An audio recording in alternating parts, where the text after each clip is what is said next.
ಪ್ರತ್ಯಾದಿಷ್ಟಪುರಾತನಬ್ರಹರಣಗ್ರಾಮಃ ಕ್ಷಣಂ ಪಾಣಿಜೈಃ ಅವ್ಯಾತ್ರೀಣಿ ಜಗಂತ್ಯಕುಂಠಮಹಿಮಾ ವೈಕುಂಠಕಂಠೀರವಃ ಯತ್ ಪ್ರಾದುರ್ಭವನಾದವಂತಿ ಜಠರಾ ಯಾದೃಚ್ಛಿಕಾ ದ್ವೇಧಸಾಂ ವ್ಯಾಕಾಚಿತ್ ಸಹಸಾ ಮಹಾಸುರಗೃಹಸ್ಥೂಣಾ ಪಿತಾಮಹ್ಯಭೂತ್ ಹಿರಣ್ಯಕಶಿಪೋ ವಕ್ಷಃ ಪಾಟನಾತ್ ರಿಪುಭೀಷಣಂ ಪ್ರಹ್ಲಾದಾಹ್ಲಾದಕಂ ವಂದೇ ನೃಸಿಂಹಂ ಮಮ ದೈವತಂ ಜಯತ್ಯಭ್ಯಭವೇಶೇಂದ್ರವಂಜಿತಃ ಕಮಲಾಪತಿಃ ಅನಂತವಿಭವಾನಂದ ಶಕ್ತಿಜ್ಞಾನಾದಿ ಸದ್ಗುಣ ಶ್ರೀ ಗುರುಭ್ಯೋ ನಮಃ. ಎಲ್ಲ ಗುರುಗಳಿಗೆ ವಂದಿಸಿ, ನನ್ನ ಶಾಲೆಯ ಈಗಿರುವ ಎಲ್ಲ ವಿದ್ಯಾರ್ಥಿಗಳೇ, ಆತ್ಮೀಯರೇ,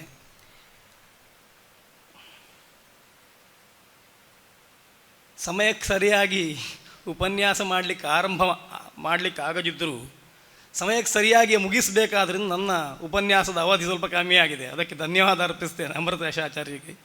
ತುಂಬ ವಿಷಯಗಳನ್ನು ಹೇಳಿದರು. ನಾನು ಮತ್ತೊಮ್ಮೆ ಅವಲೋಕನ ಮಾಡಿಕೊಳ್ಬೇಕಾದ ಅನಿವಾರ್ಯತೆಯೂ ಉಂಟು. ಅದಕ್ಕೆ ಕಾರಣ ಬೇರೆ ಏನಲ್ಲ, ಅವರೊಟ್ಟಿಗೆ ನಾನು ಗಂಟೆಗಟ್ಟಲೆ ಈ ವಿಷಯ ಮಾತಾಡಿದ್ದೇನೆ, ಆದ್ದರಿಂದ ಅವ್ರು ಹೇಳಿದ್ದಾರೆ ಅಂತ ಭಾವಿಸ್ತೇನೆ.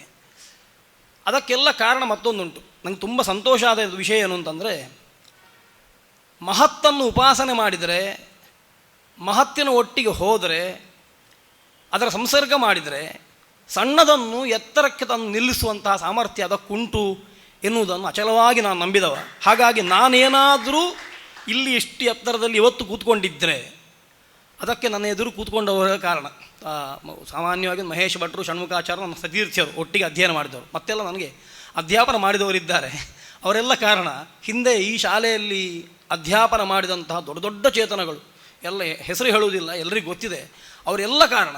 ಅವರೆಲ್ಲರ ಕಾರುಣ್ಯದಿಂದ ನಮ್ಮಂಥವ್ರು ಕೂಡ ಇಲ್ಲಿ ಮಾತಾಡಲಿಕ್ಕೆ ಆಗ್ತಾ ಉಂಟು ಅಂತ. ಅದಕ್ಕೋಸ್ಕರ ಅದಕ್ಕೇನೂ ಕೊಡಲಿಕ್ಕಾಗೋದಿಲ್ಲ. ಋಷಿಗಳು ಹೇಳಿದ್ದಾರೆ, ಹೀಗೆ ಹೀಗೆ ಅಂತ ಕೊಡಲಿಕ್ಕಾಗೋದಿಲ್ಲ ಅಂತ, ಎರಡನ್ನು ಒಟ್ಟು ಮಾಡಿ ತಲೆ ಮೇಲೆ ಮುಗಿಬೇಕು ಅಂತ. ಭೂಯಿಷ್ಠ ಅಂತ ನಾವು ತೆಂಬಿಧೇಮ, ಬೇರೆ ಏನು ಮಾಡಲಿಕ್ಕೆ ಸಾಧ್ಯ ಇಲ್ಲ. ಅಂತಹ ಮಹನೀಯರ ಅನುಗ್ರಹದ ಫಲವಾಗಿ ನಾನು ನಿಮ್ಮ ಮುಂದೆ ಬಂದು ಕೂತ್ಕೊಂಡಿದ್ದೇನೆ. ಮತ್ತೇನು ಕಾರಣ ಅಲ್ಲ, ವೈಯಕ್ತಿಕವಾದ ಸಾಧನೆ ಅದು ಏನೋ ಗೌಣ, ಅದಕ್ಕಿಂತ ಗುರುಕಾರುಣ್ಯ ದೊಡ್ಡದು ಅಂತ. ಆ ಗುರುಕಾರುಣ್ಯಕ್ಕೆ ಮಣಿದು ಇವತ್ತಿನ ನನಗೆ ಕೊಟ್ಟ ವಿಷಯದ ಬಗ್ಗೆ 4 ಮಾತಾಡ್ತೇನೆ. ಮಧ್ಯದಲ್ಲಿ ನಾನು ಹೇಳ್ತೇನೆ. ನನಗೆ ಅರ್ಥ ಆಗಬೇಕಾದ್ರೆ ನಂಗೆ ಬರಿಬೇಕು, ಅದಕ್ಕೋಸ್ಕರ ನಿಮಗೂ ಅರ್ಥ ಆಗ್ತದೆ ಅಂತ ಭಾವಿಸಿಕೊಂಡು ಬೋರ್ಡನ್ನು ಉಪಯೋಗ ಮಾಡಿಕೊಳ್ತೇನೆ. ದೇವಾಲಯದ ಅಂತರಂಗ ಬಹಿರಂಗ ಅಂತ ವಿಷಯಗಳನ್ನು ಹೇಳಿದ್ದಾರೆ. ನಮಗೆಲ್ಲ ದೇವಾಲಯ ಗೊತ್ತುಂಟು. ದೇವಾಲಯ ಯಾಕೆ ಬೇಕು ಅಂತ ಆಲೋಚನೆ ಮಾಡಿಕೊಂಡು ಮತ್ತೆ ಉಪನ್ಯಾಸ ಆರಂಭ ಮಾಡುವ.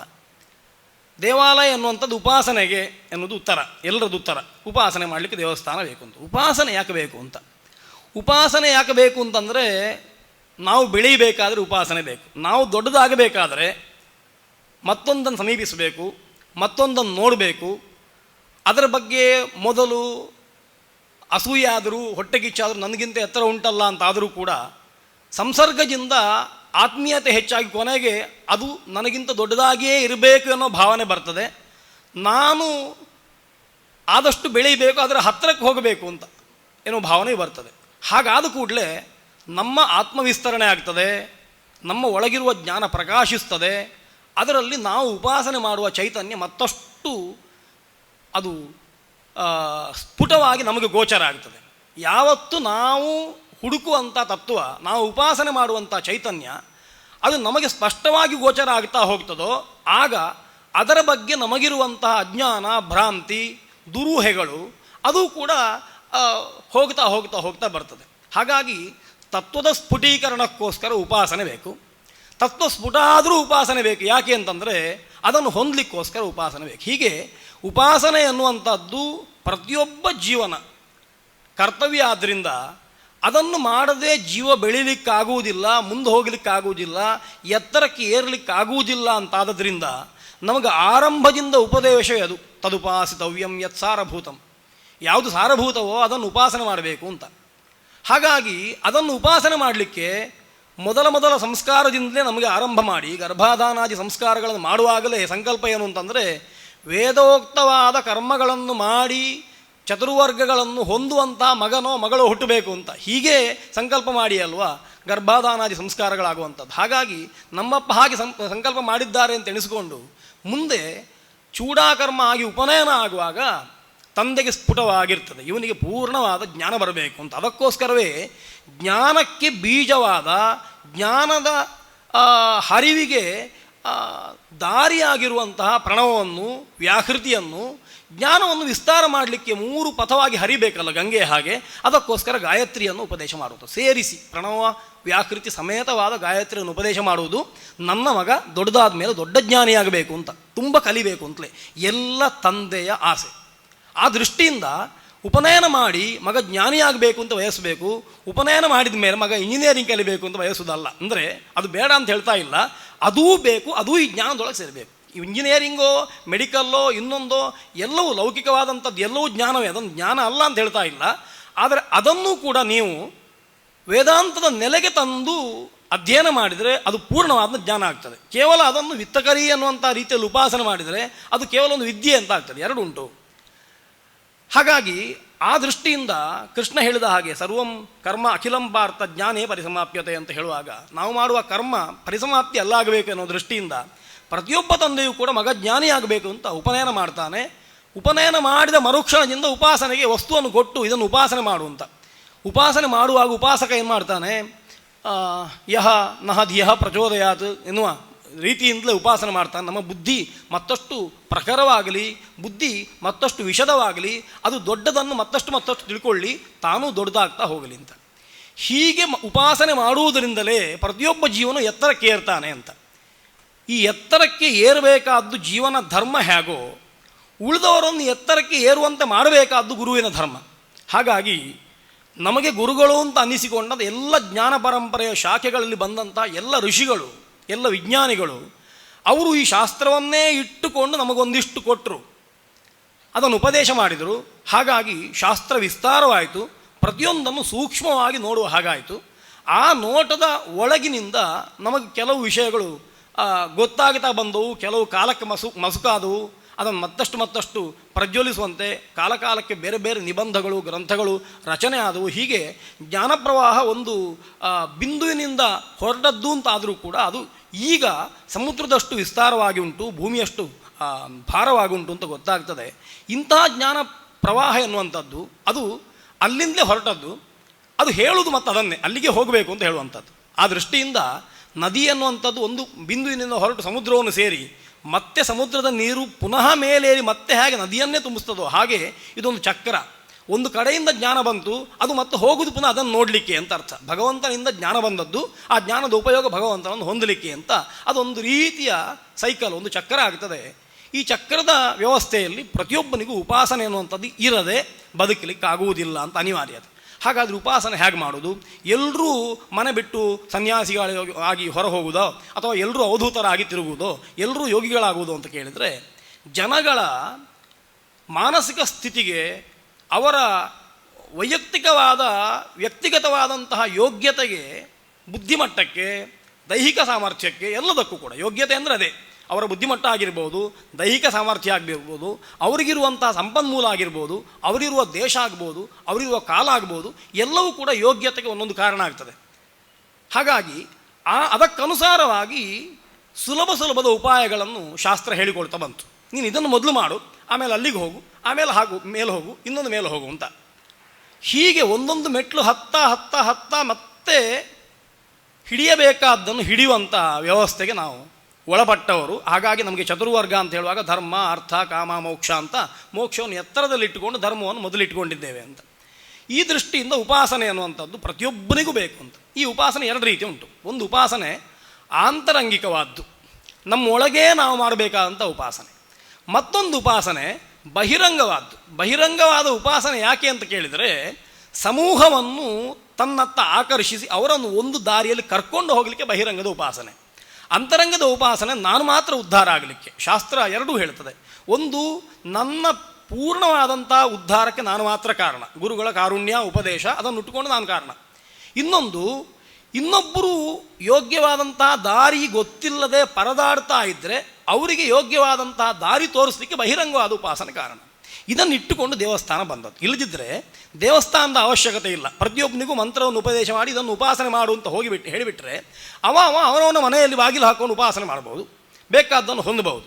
ಇಲ್ಲ, ದೇವಸ್ಥಾನ ಮಾಡಬೇಕು, ಬಿಂಬವನ್ನು ಪ್ರತಿಷ್ಠೆ ಮಾಡಬೇಕು, ಅದಕ್ಕೆ ಅಭಿಷೇಕ ಮಾಡಬೇಕು, ಅದಕ್ಕೆ ಕಲಶ ಮಾಡಬೇಕು, ಅದಕ್ಕೆ ಹೋಮ ಮಾಡಬೇಕು, ಈ ರೀತಿಯಲ್ಲಿ ಅದನ್ನು ಉಪಾಸನೆ ಮಾಡಬೇಕು ಅಂತ ಹೇಳಿದರೆ ಉದ್ದೇಶ ಏನು ಅಂತ ಕೇಳಿದರೆ, ದಾರಿ ಗೊತ್ತಿಲ್ಲದವನು, ದಾರಿ ತಪ್ಪಿದವನು, ದಾರಿಯನ್ನು ಹುಡುಕ್ತಾ ಇರುವವನು ಕೂಡ ಆ ದಾರಿಯಲ್ಲಿ ಬರಬೇಕು, ಅವನಿಗೆ ಉಪಕಾರ ಆಗಬೇಕು ಅಂತ ಒಂದು ದೀಪಸ್ತಂಭವನ್ನು ನಿಲ್ಲಿಸಿದ್ದಷ್ಟೇ.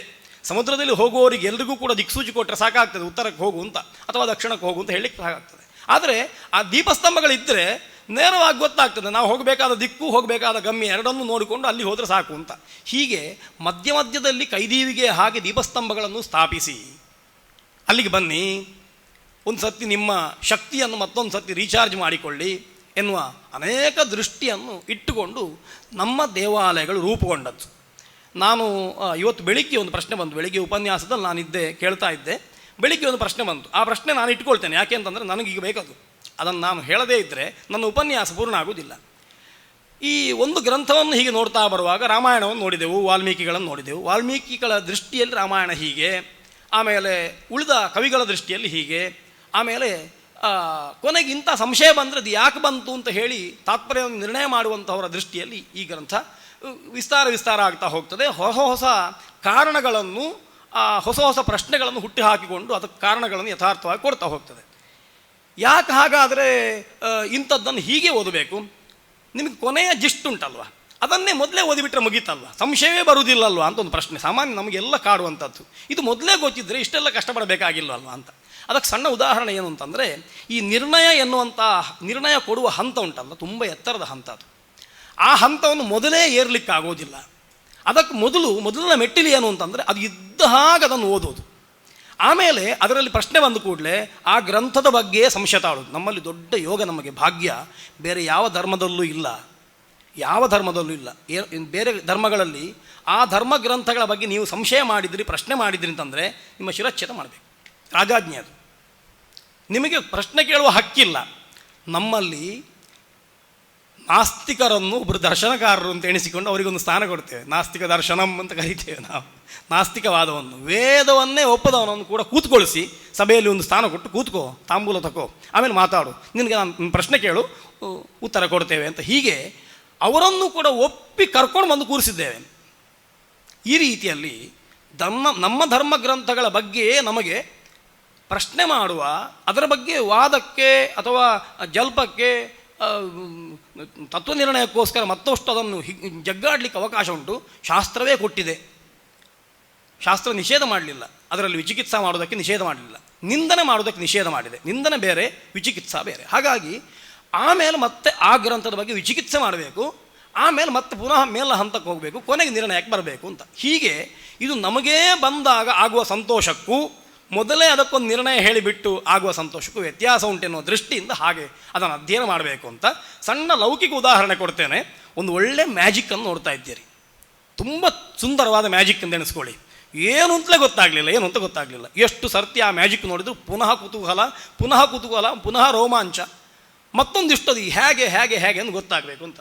ಒಂದು ಬಾರಿ ಮ್ಯಾಜಿಕ್ ಮಾಡುವಾಗ ಗ್ರೀನ್ ರೂಮಿಗೆ ಹೋದ್ರಿ, ಮ್ಯಾಜಿಕ್ ಮಾಡೋವನ ಹಿಂದಿಂದ ನೋಡಿದ್ರಿ. ಯಾವತ್ತೂ ಕೂಡ ಜಾದುವಿನ ರಹಸ್ಯ ತಿಳ್ಕೊಳ್ಬೇಕಾದ್ರೆ ಜಾದೂಗಾರನ ಹಿಂದೆ ನಿಲ್ಲಬೇಕು, ಮುಂದಲ್ಲ.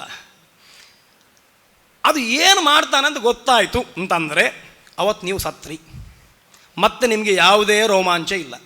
ಮತ್ತೆ ಅದೇ ಮ್ಯಾಜಿಕ್ಕನ್ನು ನಿಮ್ಮ ಎದುರಿಗೆ ಅವ ಮಾಡಿದರೆ ನಿಮಗೆ ಯಾವ ರೋಮಾಂಚ ಆಗೋದಿಲ್ಲ. ಯಾಕೆ ನನಗೆ ಗೊತ್ತುಂಟು ಇದು ಇಷ್ಟೇ ಆಗ್ತದೆ. ಒಂದು ಪಿಕ್ಚರ್ ನೋಡುವ ಹಾಗೆ, ಇದು ಕತೆ ಹೀಗೆ, ಇದು ನನಗೆ ಗೊತ್ತುಂಟು, ಇದು ಹೀಗೆ ಮಾಡ್ತಾನೆ, ಸಾಯುವುದಿಲ್ಲ, ಬದುಕ್ತಾನೆ, ನೀನೇನು ಬೇಜಾರು ಮಾಡಬೇಡ, ನಾವು ಹೇಳಿಬಿಡ್ತೇವೆ. ಸಾಯುವುದೇ ಇಲ್ಲ, ಎಷ್ಟು ಪೆಟ್ಟು ಹೊಡೆದು ಸಾಯುವುದಿಲ್ಲ, ಯಾಕೆಂದರೆ ನಾನು ನೋಡಿದ್ದೇನೆ ಹಿಂದೆ, ನೀನು ನೋಡಿದ್ದೇನೆ ಅಂತ. ಹೀಗೆ ಮ್ಯಾಜಿಕ್ಕನ್ನು ಒಂದು ಬಾರಿ ನೀವು ನೋಡಿಬಿಟ್ರೆ ಮತ್ತೊಮ್ಮೆ ನಿಮಗೆ ಆನಂದ ಬಾಷ್ಪ ಬರುವುದಿಲ್ಲ, ಮತ್ತೊಮ್ಮೆ ಸಿಟ್ಟು ಬರುವುದಿಲ್ಲ, ಮತ್ತೊಮ್ಮೆ ರೋಮಾಂಚ ಯಾಕೆಂತಂದ್ರೆ ನಮ್ಗೆ ಗೊತ್ತಿರ್ತದೆ ಹೀಗೆ ಅಂತ. ಹಾಗಾದರೆ ಇದು ಗೊತ್ತಾಗಬಾರದು, ಆ ಪ್ರಶ್ನೆ ಅಂತ ಗೊತ್ತಾಗಬೇಕು. ಇದು ಯಾವಾಗ ಗೊತ್ತಾಗಬೇಕು ಅಂತಂದ್ರೆ ನಾವು ಪಕ್ವಾದಾಗ ಗೊತ್ತಾಗಬೇಕು. ನಮಗೆ ಆ ಸ್ಥಿತಿ ಬಂದಾಗ ಅದು ಗೊತ್ತಾದರೆ ನಮಗೆ ಯಾವ ವಿಕಾರವೂ ಆಗುವುದಿಲ್ಲ. ಆ ಸ್ಥಿತಿಗೆ ಹೋದ ಮತ್ತು ಪುನಃ ಅದನ್ನು ಓದಿದ್ರೂ ಅವ ಸಂತೋಷ ಪಡ್ತಾನೆ. ಹೇಗೆ ಅಂತಂದರೆ ಮ್ಯಾಜಿಕ್ಕನ್ನು ಕಲಿಸಿಕೊಡುವ ಗುರುವಿನ ಹಾಗೆ. ಮ್ಯಾಜಿಕ್ಕನ್ನು ಕಲಿಸಿಕೊಡುವ ಗುರುವಿಗೆ ಮ್ಯಾಜಿಕ್ಕಿನ ತಂತ್ರ ಗೊತ್ತಿದ್ದರೂ ಕೂಡ ಶಿಷ್ಯನಿಗೆ ಮ್ಯಾಜಿಕ್ ಕಲಿಸಿಕೊಟ್ಟು ಅವನೇ ಪ್ರೇಕ್ಷಕನಾಗಿ ಕೂತ್ಕೊಂಡು ನೋಡುವಾಗ, ಶಿಷ್ಯ ಮಾಡುವ ಮ್ಯಾಜಿಕ್ಕನ್ನು ನೋಡುವಾಗ ಅವನಿಗೂ ಖುಷಿ ಆಗ್ತದೆ, ಅವನಿಗೂ ರೋಮಾಂಚ ಆಗ್ತದೆ, ಅವನಿಗೂ ಸಂತೋಷ ಆಗ್ತದೆ. ಹೀಗೆ ಕಾವ್ಯವನ್ನು ಕಾವ್ಯವಾಗಿ ಅಧ್ಯಯನ ಮಾಡಬೇಕು, ಶಾಸ್ತ್ರವನ್ನು ಶಾಸ್ತ್ರವಾಗಿ ಅಧ್ಯಯನ ಮಾಡಬೇಕು. ಕಾವ್ಯಕ್ಕೆ ಶಾಸ್ತ್ರ ನಿರ್ಣಾಯಕವಾಗಿ ಬರುವಾಗ ನಾವು ಒಂದಿಷ್ಟು ಎತ್ತರಕ್ಕೆ ಹೋಗಬೇಕು. ಎತ್ತರಕ್ಕೆ ಹೋದವರಿಗೆ ತುಂಬ ಸುಲಭ ಆಗ್ತದೆ ಅಂತ ಇದು ತಂತ್ರಕ್ಕೂ ನಮ್ಮ ದೇವಾಲಯದ ಉಪಾಸನೆಗೂ ಅನ್ವಯ ಆಗುವಂಥ ವ್ಯವಸ್ಥೆ. ಹಾಗಾಗಿ ದೇವಾಲಯ ಎನ್ನುವಂಥದ್ದು ಒಂದೇ ಕಾಲಕ್ಕೆ ಸಾಮಾನ್ಯ ಏನೂ ಗೊತ್ತಿಲ್ಲದಂತಹ ಪಾಮರ ಅಂತ ಕರೆಯುವ, ದೇವರಲ್ಲಿ ಭಕ್ತಿ ಮಾತ್ರ ಇರುವ, ದೇವರ ಬಗ್ಗೆಯೂ ಪೂರ್ತಿ ಗೊತ್ತಿಲ್ಲದವನಿಗೂ ಉಪಕಾರಕ, ಅವನನ್ನು ಎತ್ತರಕ್ಕೆ ಕರ್ಕೊಂಡು ಹೋಗ್ತದೆ. ಪೂರ್ಣವಾಗಿ ಉಪಾಸನೆ ಮಾಡಿ ಎಲ್ಲವನ್ನೂ ಬಿಟ್ಟು ಅವಧೂತಚರ್ಯೆಯನ್ನು ಮಾಡುವಂಥವನಿಗೂ ದೇವಾಲಯ ಎನ್ನುವಂಥದ್ದು ಉಪಕಾರಕ ಆಗ್ತದೆ, ಅವನನ್ನು ಎತ್ತರಕ್ಕೆ ಕರ್ಕೊಂಡು ಹೋಗ್ತದೆ. ಇಬ್ಬರಿಗೂ ಉಪಯೋಗ ಉಂಟು ಎನ್ನುವ ದೃಷ್ಟಿಯಿಂದ ದೇವಾಲಯ ಸಂಸ್ಕೃತಿ ಎನ್ನುವಂಥದ್ದು ನಮ್ಮ ದೇಶದಲ್ಲಿ ಬಂದದ್ದು.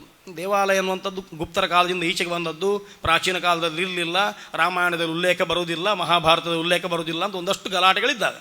ಆದರೆ ರಾಮಾಯಣದಲ್ಲೂ ಉಂಟು, ದೇವ ನಿಕೇತನಕ್ಕೆ ಹೋಗಬೇಕು ಅಂತ ಎನ್ನುವ ಉಲ್ಲೇಖಗಳು ರಾಮಾಯಣದಲ್ಲೂ ಕಾಣ್ತದೆ. ಹಾಗಾಗಿ ಅದು ಇಲ್ಲ ಅಂತ ಹೇಳಲಿಕ್ಕಿಲ್ಲ, ವೇದದಲ್ಲಿ ಇಲ್ಲ ಅಂತ ಹೇಳುವಂಥ ಒಂದಷ್ಟು ಮಾತುಗಳಿದ್ದಾವೆ. ಹಾಗೇನಿಲ್ಲ, ಯಾವತ್ತು ನಾವು ಇರಲಿಕ್ಕೆ ನಮ್ಮ ತಲೆಯ ಮೇಲೊಂದು ಸೂರು ಬೇಕು ಅಂತ ನಮಗೆ ಅನಿಸಿತೋ ಅವತ್ತಿನಿಂದ ದೇವಾಲಯ ಉಂಟು ಅಂತ ಅರ್ಥ.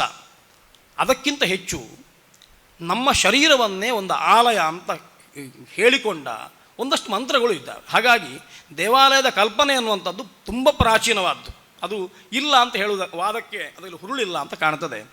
ಈ ರೀತಿ ಒಂದು ದೇವಾಲಯವನ್ನು ರೂಪಿಸಿದರು ಋಷಿಗಳು. ಏನು ಅದರ ಅಂತರಂಗದ ಉಪಾಸನೆಯನ್ನು, ಬಹಿರಂಗದ ಉಪಾಸನೆಯನ್ನು ನಾವು ತಿಳಿಬೇಕು. ಸಾಮಾನ್ಯ ದೇವಾಲಯದ ಹೊರಗಿನ ವ್ಯವಸ್ಥೆಯನ್ನು ನಾನು ಹೇಳ್ತಾ ಬರ್ತೇನೆ, ಆಮೇಲೆ ಒಳಗಿನ ವ್ಯವಸ್ಥೆಗೆ ಹೋಗುವ. ಅದಕ್ಕೋಸ್ಕರ ನನಗೆ ಸ್ವಲ್ಪ ಚಾಕು ಬೋರ್ಡು ಬೇಕಾಗ್ತದೆ. ನಾವು ದೇವಾಲಯವನ್ನು ನೋಡಿದ್ದೇವೆ. ದೇವಾಲಯದಲ್ಲಿ ಸಾಮಾನ್ಯವಾಗಿ ಒಂದಿಷ್ಟು ಅಂಶಗಳಿದ್ದಾವೆ. ದೇವಾಲಯದ ನಮಗೆ ಕಾಣುವ ಭಾಗ, ನಮಗೆ ಕಾಣದೇ ಇರುವ ಭಾಗ ಅಂತ ವಿಭಾಗ ಮಾಡಿದ್ದಾರೆ. ಕಾಣದೇ ಇರುವ ಭಾಗ ಎನ್ನುವಂಥದ್ದು ಭೂಮಟ್ಟದಿಂದ ಕೆಳಗಿರುವಂಥ ಭಾಗ. ಅದನ್ನು ಪಾತಾಳ ಲೋಕ ಅಥವಾ ಅಧೋಲೋಕದ ಕಲ್ಪನೆಯಲ್ಲಿಟ್ಟಿದ್ದಾರೆ. ಅದಕ್ಕಿಂತ ಮೇಲಿರುವಂಥ ಭಾಗಗಳೆಲ್ಲವೂ ಕೂಡ ಕಣ್ಣಿಗೆ ಕಾಣುವಂಥದ್ದು. ಎಲ್ಲಿವರೆಗೆ ಅಂತಂದರೆ ಸ್ತೂಪ್ಯಗ್ರ ಪರ್ಯಂತವಾದ ಭಾಗ, ಪಾದುಕೆಯಿಂದ ಆರಂಭಿಸಿ ಸ್ತೂಪಿ ಅಂತ ಕರಿತೇವಲ್ಲ, ದೇವಸ್ಥಾನದ ಮೇಲೆ ಶಿಖರ ಕಲಶ ಅಂತ ಇಡ್ತೇವೆ, ಕಲಶದ ತುದಿಯವರೆಗಿರುವಂಥ ಭಾಗ ದೇವಾಲಯ ಅಂತ ಕಾಣ್ತೇವೆ. ಅದು ಹೇಗುಂಟು ಅಂತಂದರೆ ಸಾಮಾನ್ಯವಾಗಿ ತ್ರಿಕೋಣಾಕಾರವಾಗಿ ಉಂಟು. ತ್ರಿಕೋಣಾಕಾರ ಹೇಗೆ ಉಂಟು ಅಂದರೆ ಅಷ್ಟೇ ಅರ್ಥ, ಕೆಳಗೆ ಅಗಲ ಉಂಟು, ಬಿಂದುವಿನಲ್ಲಿ ಪರ್ಯವಸಾನ ಆಗ್ತದೆ ಅಂತ ಅರ್ಥ. ಮೇಲಿನಿಂದ ಬರುವುದು ತೊಡಗುವುದು ಒಂದು ಬಿಂದು, ಅಲ್ಲಿಂದ ವಿಸ್ತಾರ ಆಗ್ತಾ ಆಗ್ತಾ ಆಗ್ತಾ ಬರ್ತದೆ. ಹಾಗಾಗಿ ದೇವಾಲಯ ಅಂತಂದರೆ ಅದು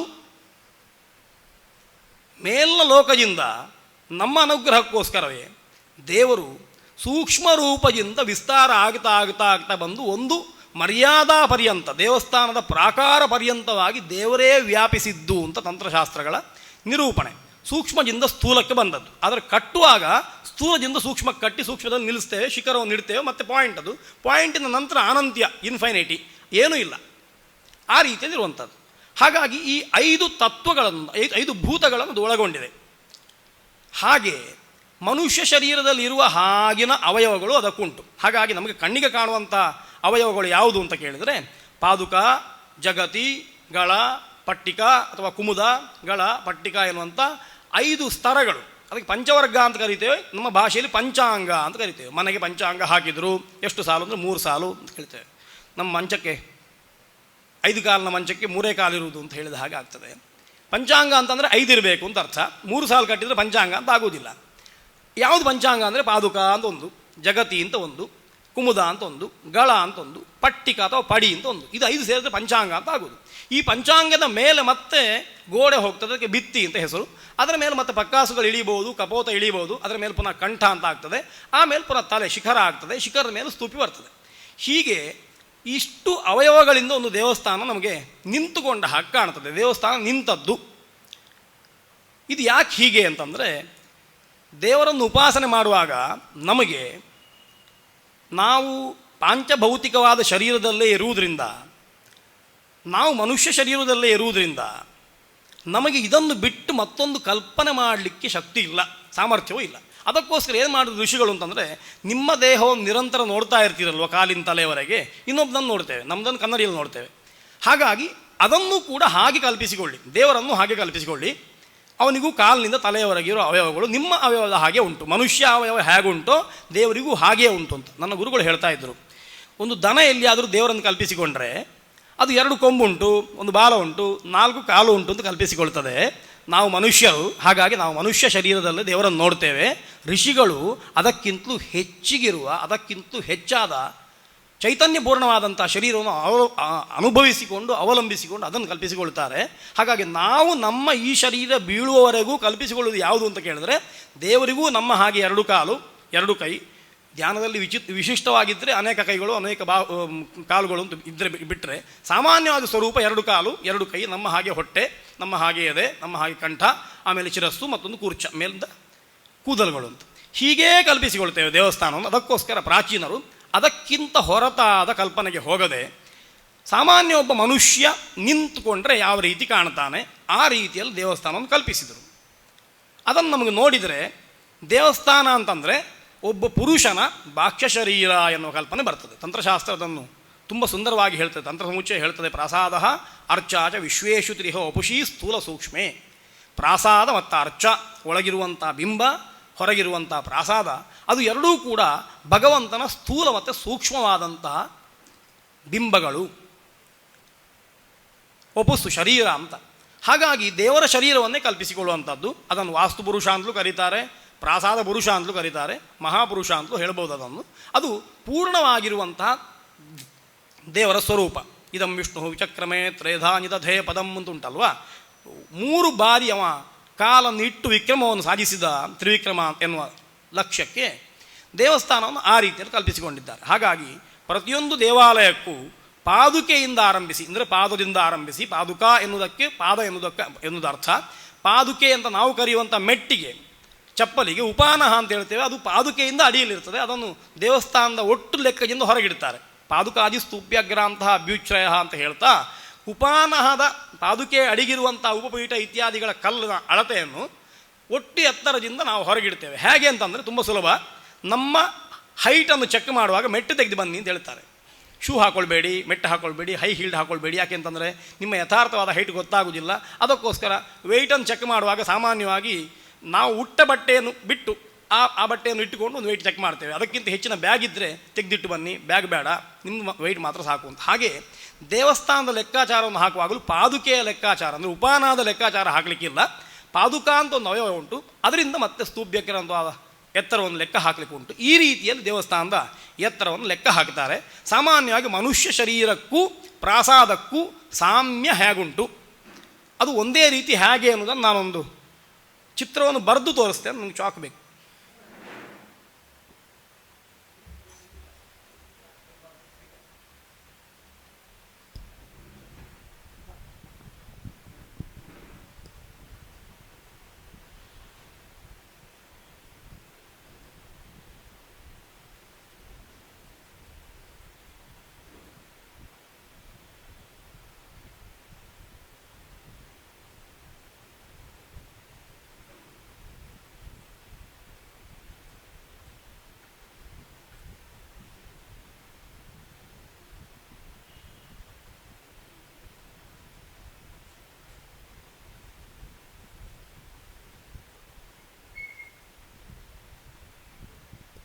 ಸಾಮಾನ್ಯವಾಗಿ ಒಂದು ಮನುಷ್ಯ ಶರೀರ ಅಂತ ಎನಿಸ್ಕೊಳ್ಳಿ. ಚಿತ್ರಗಳಿಗೆ ಹೆಚ್ಚು ಪ್ರಾಮುಖ್ಯವನ್ನು ಕೊಡಬೇಡಿ, ರೇಖೆಗಳಿಗೆ. ಅದರ ಅವಯವಗಳನ್ನು ಮಾತ್ರ ನಿಮ್ಗೆ ಗೊತ್ತಾದರೆ ಸಾಕು. ಇದು ಮುಖ, ಇದು ಎದೆ, ಇದು ಕಾಲು ಅಂತ ಅದರಲ್ಲಿ ಸ್ಪಷ್ಟತೆಯನ್ನು ಅಪೇಕ್ಷೆ ಪಡಬೇಡಿ.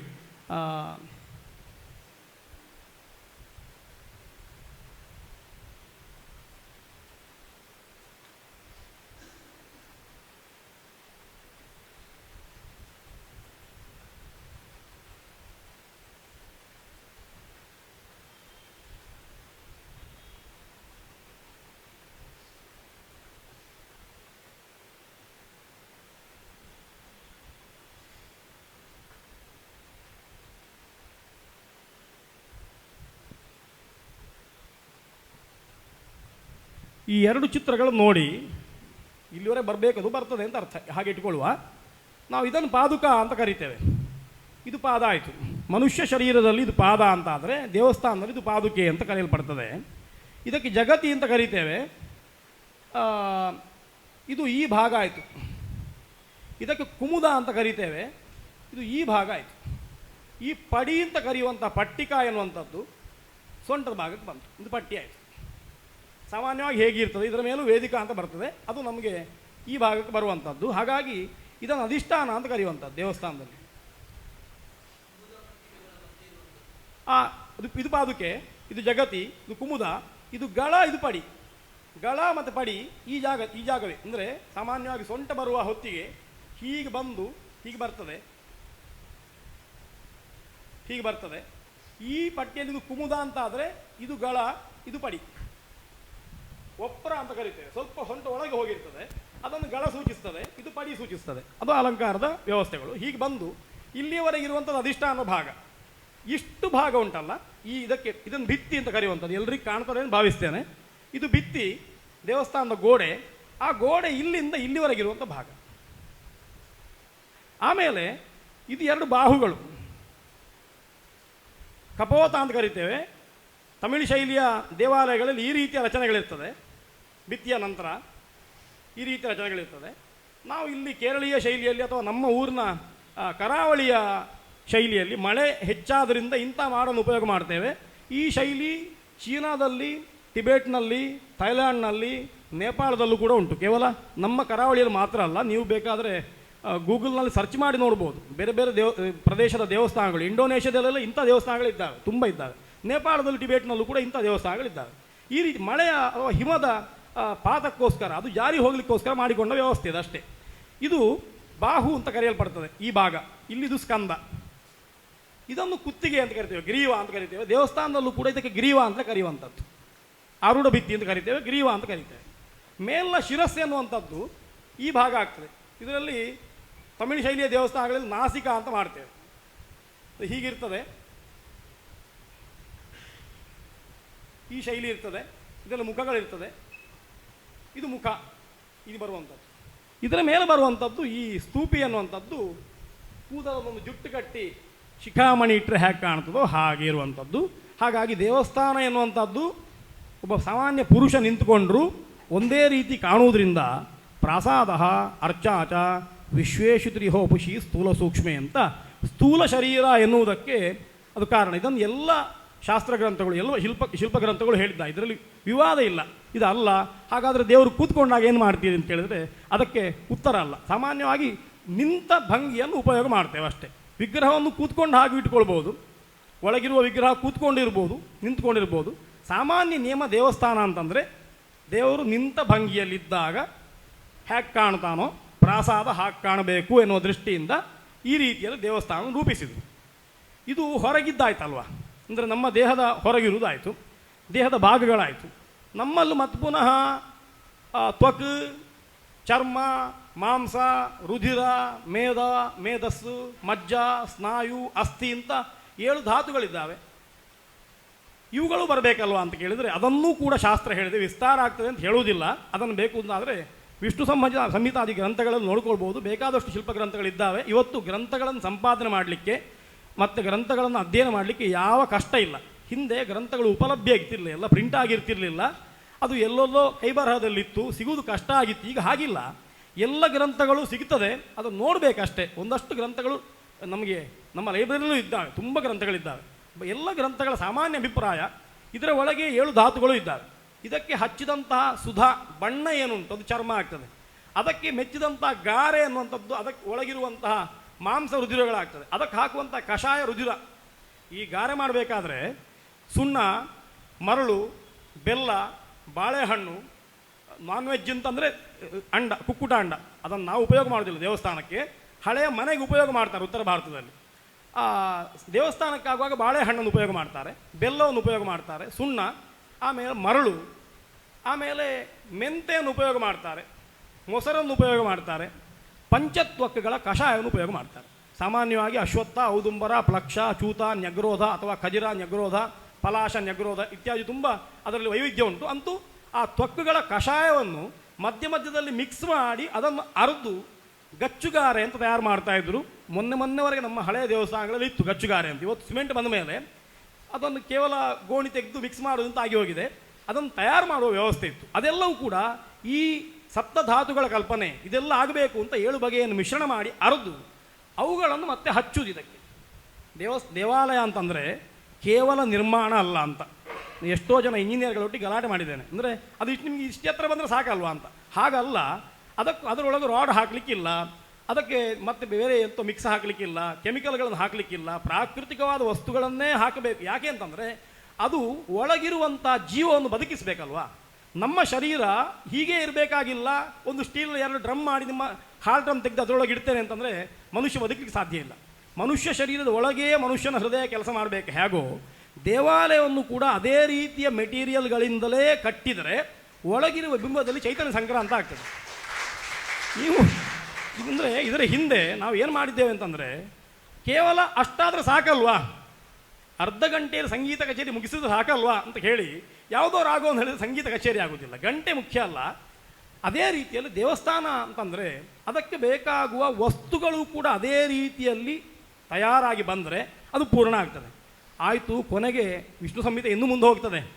ನಮ್ಮ ದೇಹದಲ್ಲಿರುವಂತಹ ಬೇರೆ ವಸ್ತುಗಳಿದ್ದಾವಲ್ವಾ, ಮನಸ್ಸುಂಟು, ಅದೇ ರೀತಿಯಲ್ಲಿ ಬುದ್ಧಿ ಉಂಟು, ಅಹಂಕಾರ ಉಂಟು. ಇದೆಲ್ಲ ಯಾವುದು ಅಂತ ಕೇಳಿದರೆ ಆಗ ಧೂಪವನ್ನು ಮನಸ್ಸು, ಗಂಟೆಯನ್ನು ಬುದ್ಧಿ, ಗಂಟೆಯ ಸ್ವರವನ್ನು ನಾದವನ್ನು, ಹೀಗೆ ಅದನ್ನೆಲ್ಲ ಹೇಳಿದ್ದುಂಟು. ಮತ್ತೆ ಅಲ್ಲಿವರೆಗೂ ಹೋಗಿದ್ದಾರೆ. ಅಂದರೆ ದೇವಸ್ಥಾನ ಅಂದರೆ ಕೇವಲ ಒಂದು ನಿರ್ಮಾಣ ಅಲ್ಲ, ದೇವರ ಶರೀರ ಪಾಂಚಭೌತಿಕ ಅಂತ ನಾವು ಎಣಿಸಿಕೊಂಡು, ದೇವರ ಅಪಾಂಚಭೌತಿಕ.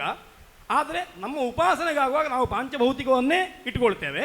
ನಮಗಿರುವ ಹಾಗೆ ಕಣ್ಣು ಕೈಕಾಲುಗಳು ದೇವರಿಗೆ ಉಂಟು ಅಂತ ಭಾವಿಸಿದರೆ ನಮ್ಮ ದೇಹದಲ್ಲಿರುವಂಥ ಎಲ್ಲ ವಸ್ತುಗಳು ದೇವರ ಶರೀರಕ್ಕೂ ಉಂಟು.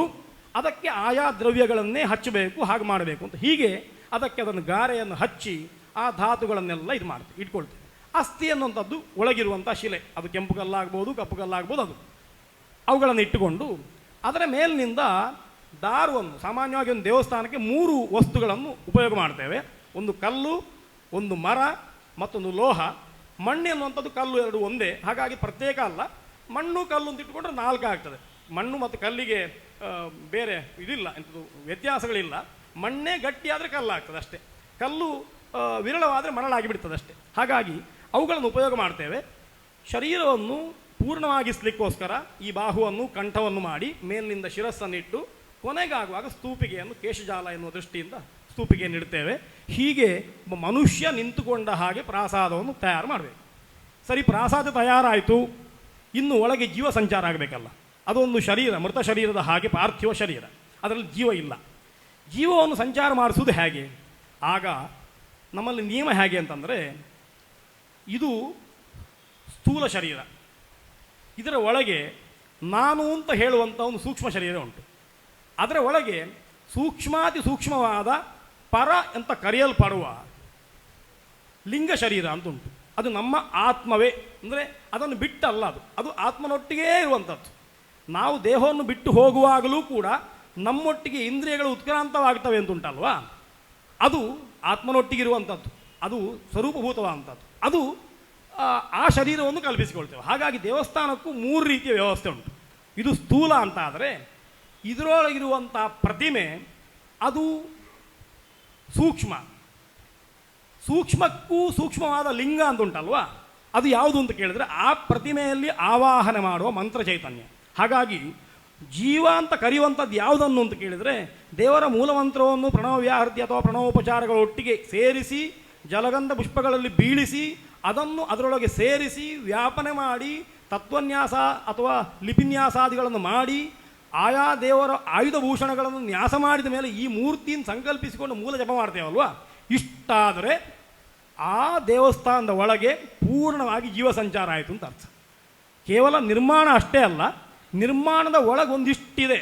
ಅದು ಆದಮೇಲೆ ಆ ಜೀವ ಅಲ್ಲಿಂದ ಹೊರಟು ಹೋಗಬಾರ್ದು ಅಂತ ಅದಕ್ಕೆ ರಕ್ಷಣೆ ಮಾಡಿ ಅದಕ್ಕೆ ಬೇಕಾಗುವ ಪರಿವಾರವನ್ನೆಲ್ಲ ಸ್ಥಾಪಿಸಿ ಅದರ ಬೇಡಗಳನ್ನು ತೀರಿಸಲಿಕ್ಕೆ. ಯಾಕೆ ಅಂತಂದರೆ ನಾವು ನಮ್ಮನ್ನು ಒಂದು ಕೋಣೆಯಲ್ಲಿ ಕೂಡಿ ಹಾಕಿದರೆ ನೀವು ಕೂತ್ಕೊಳ್ಳಿ ನಾವು ಬರ್ತೇವೆ ಅಂತೆಲ್ಲ ಹೋದರೆ ನಾವು ಹೇಗೆ ಬದುಕುವುದು?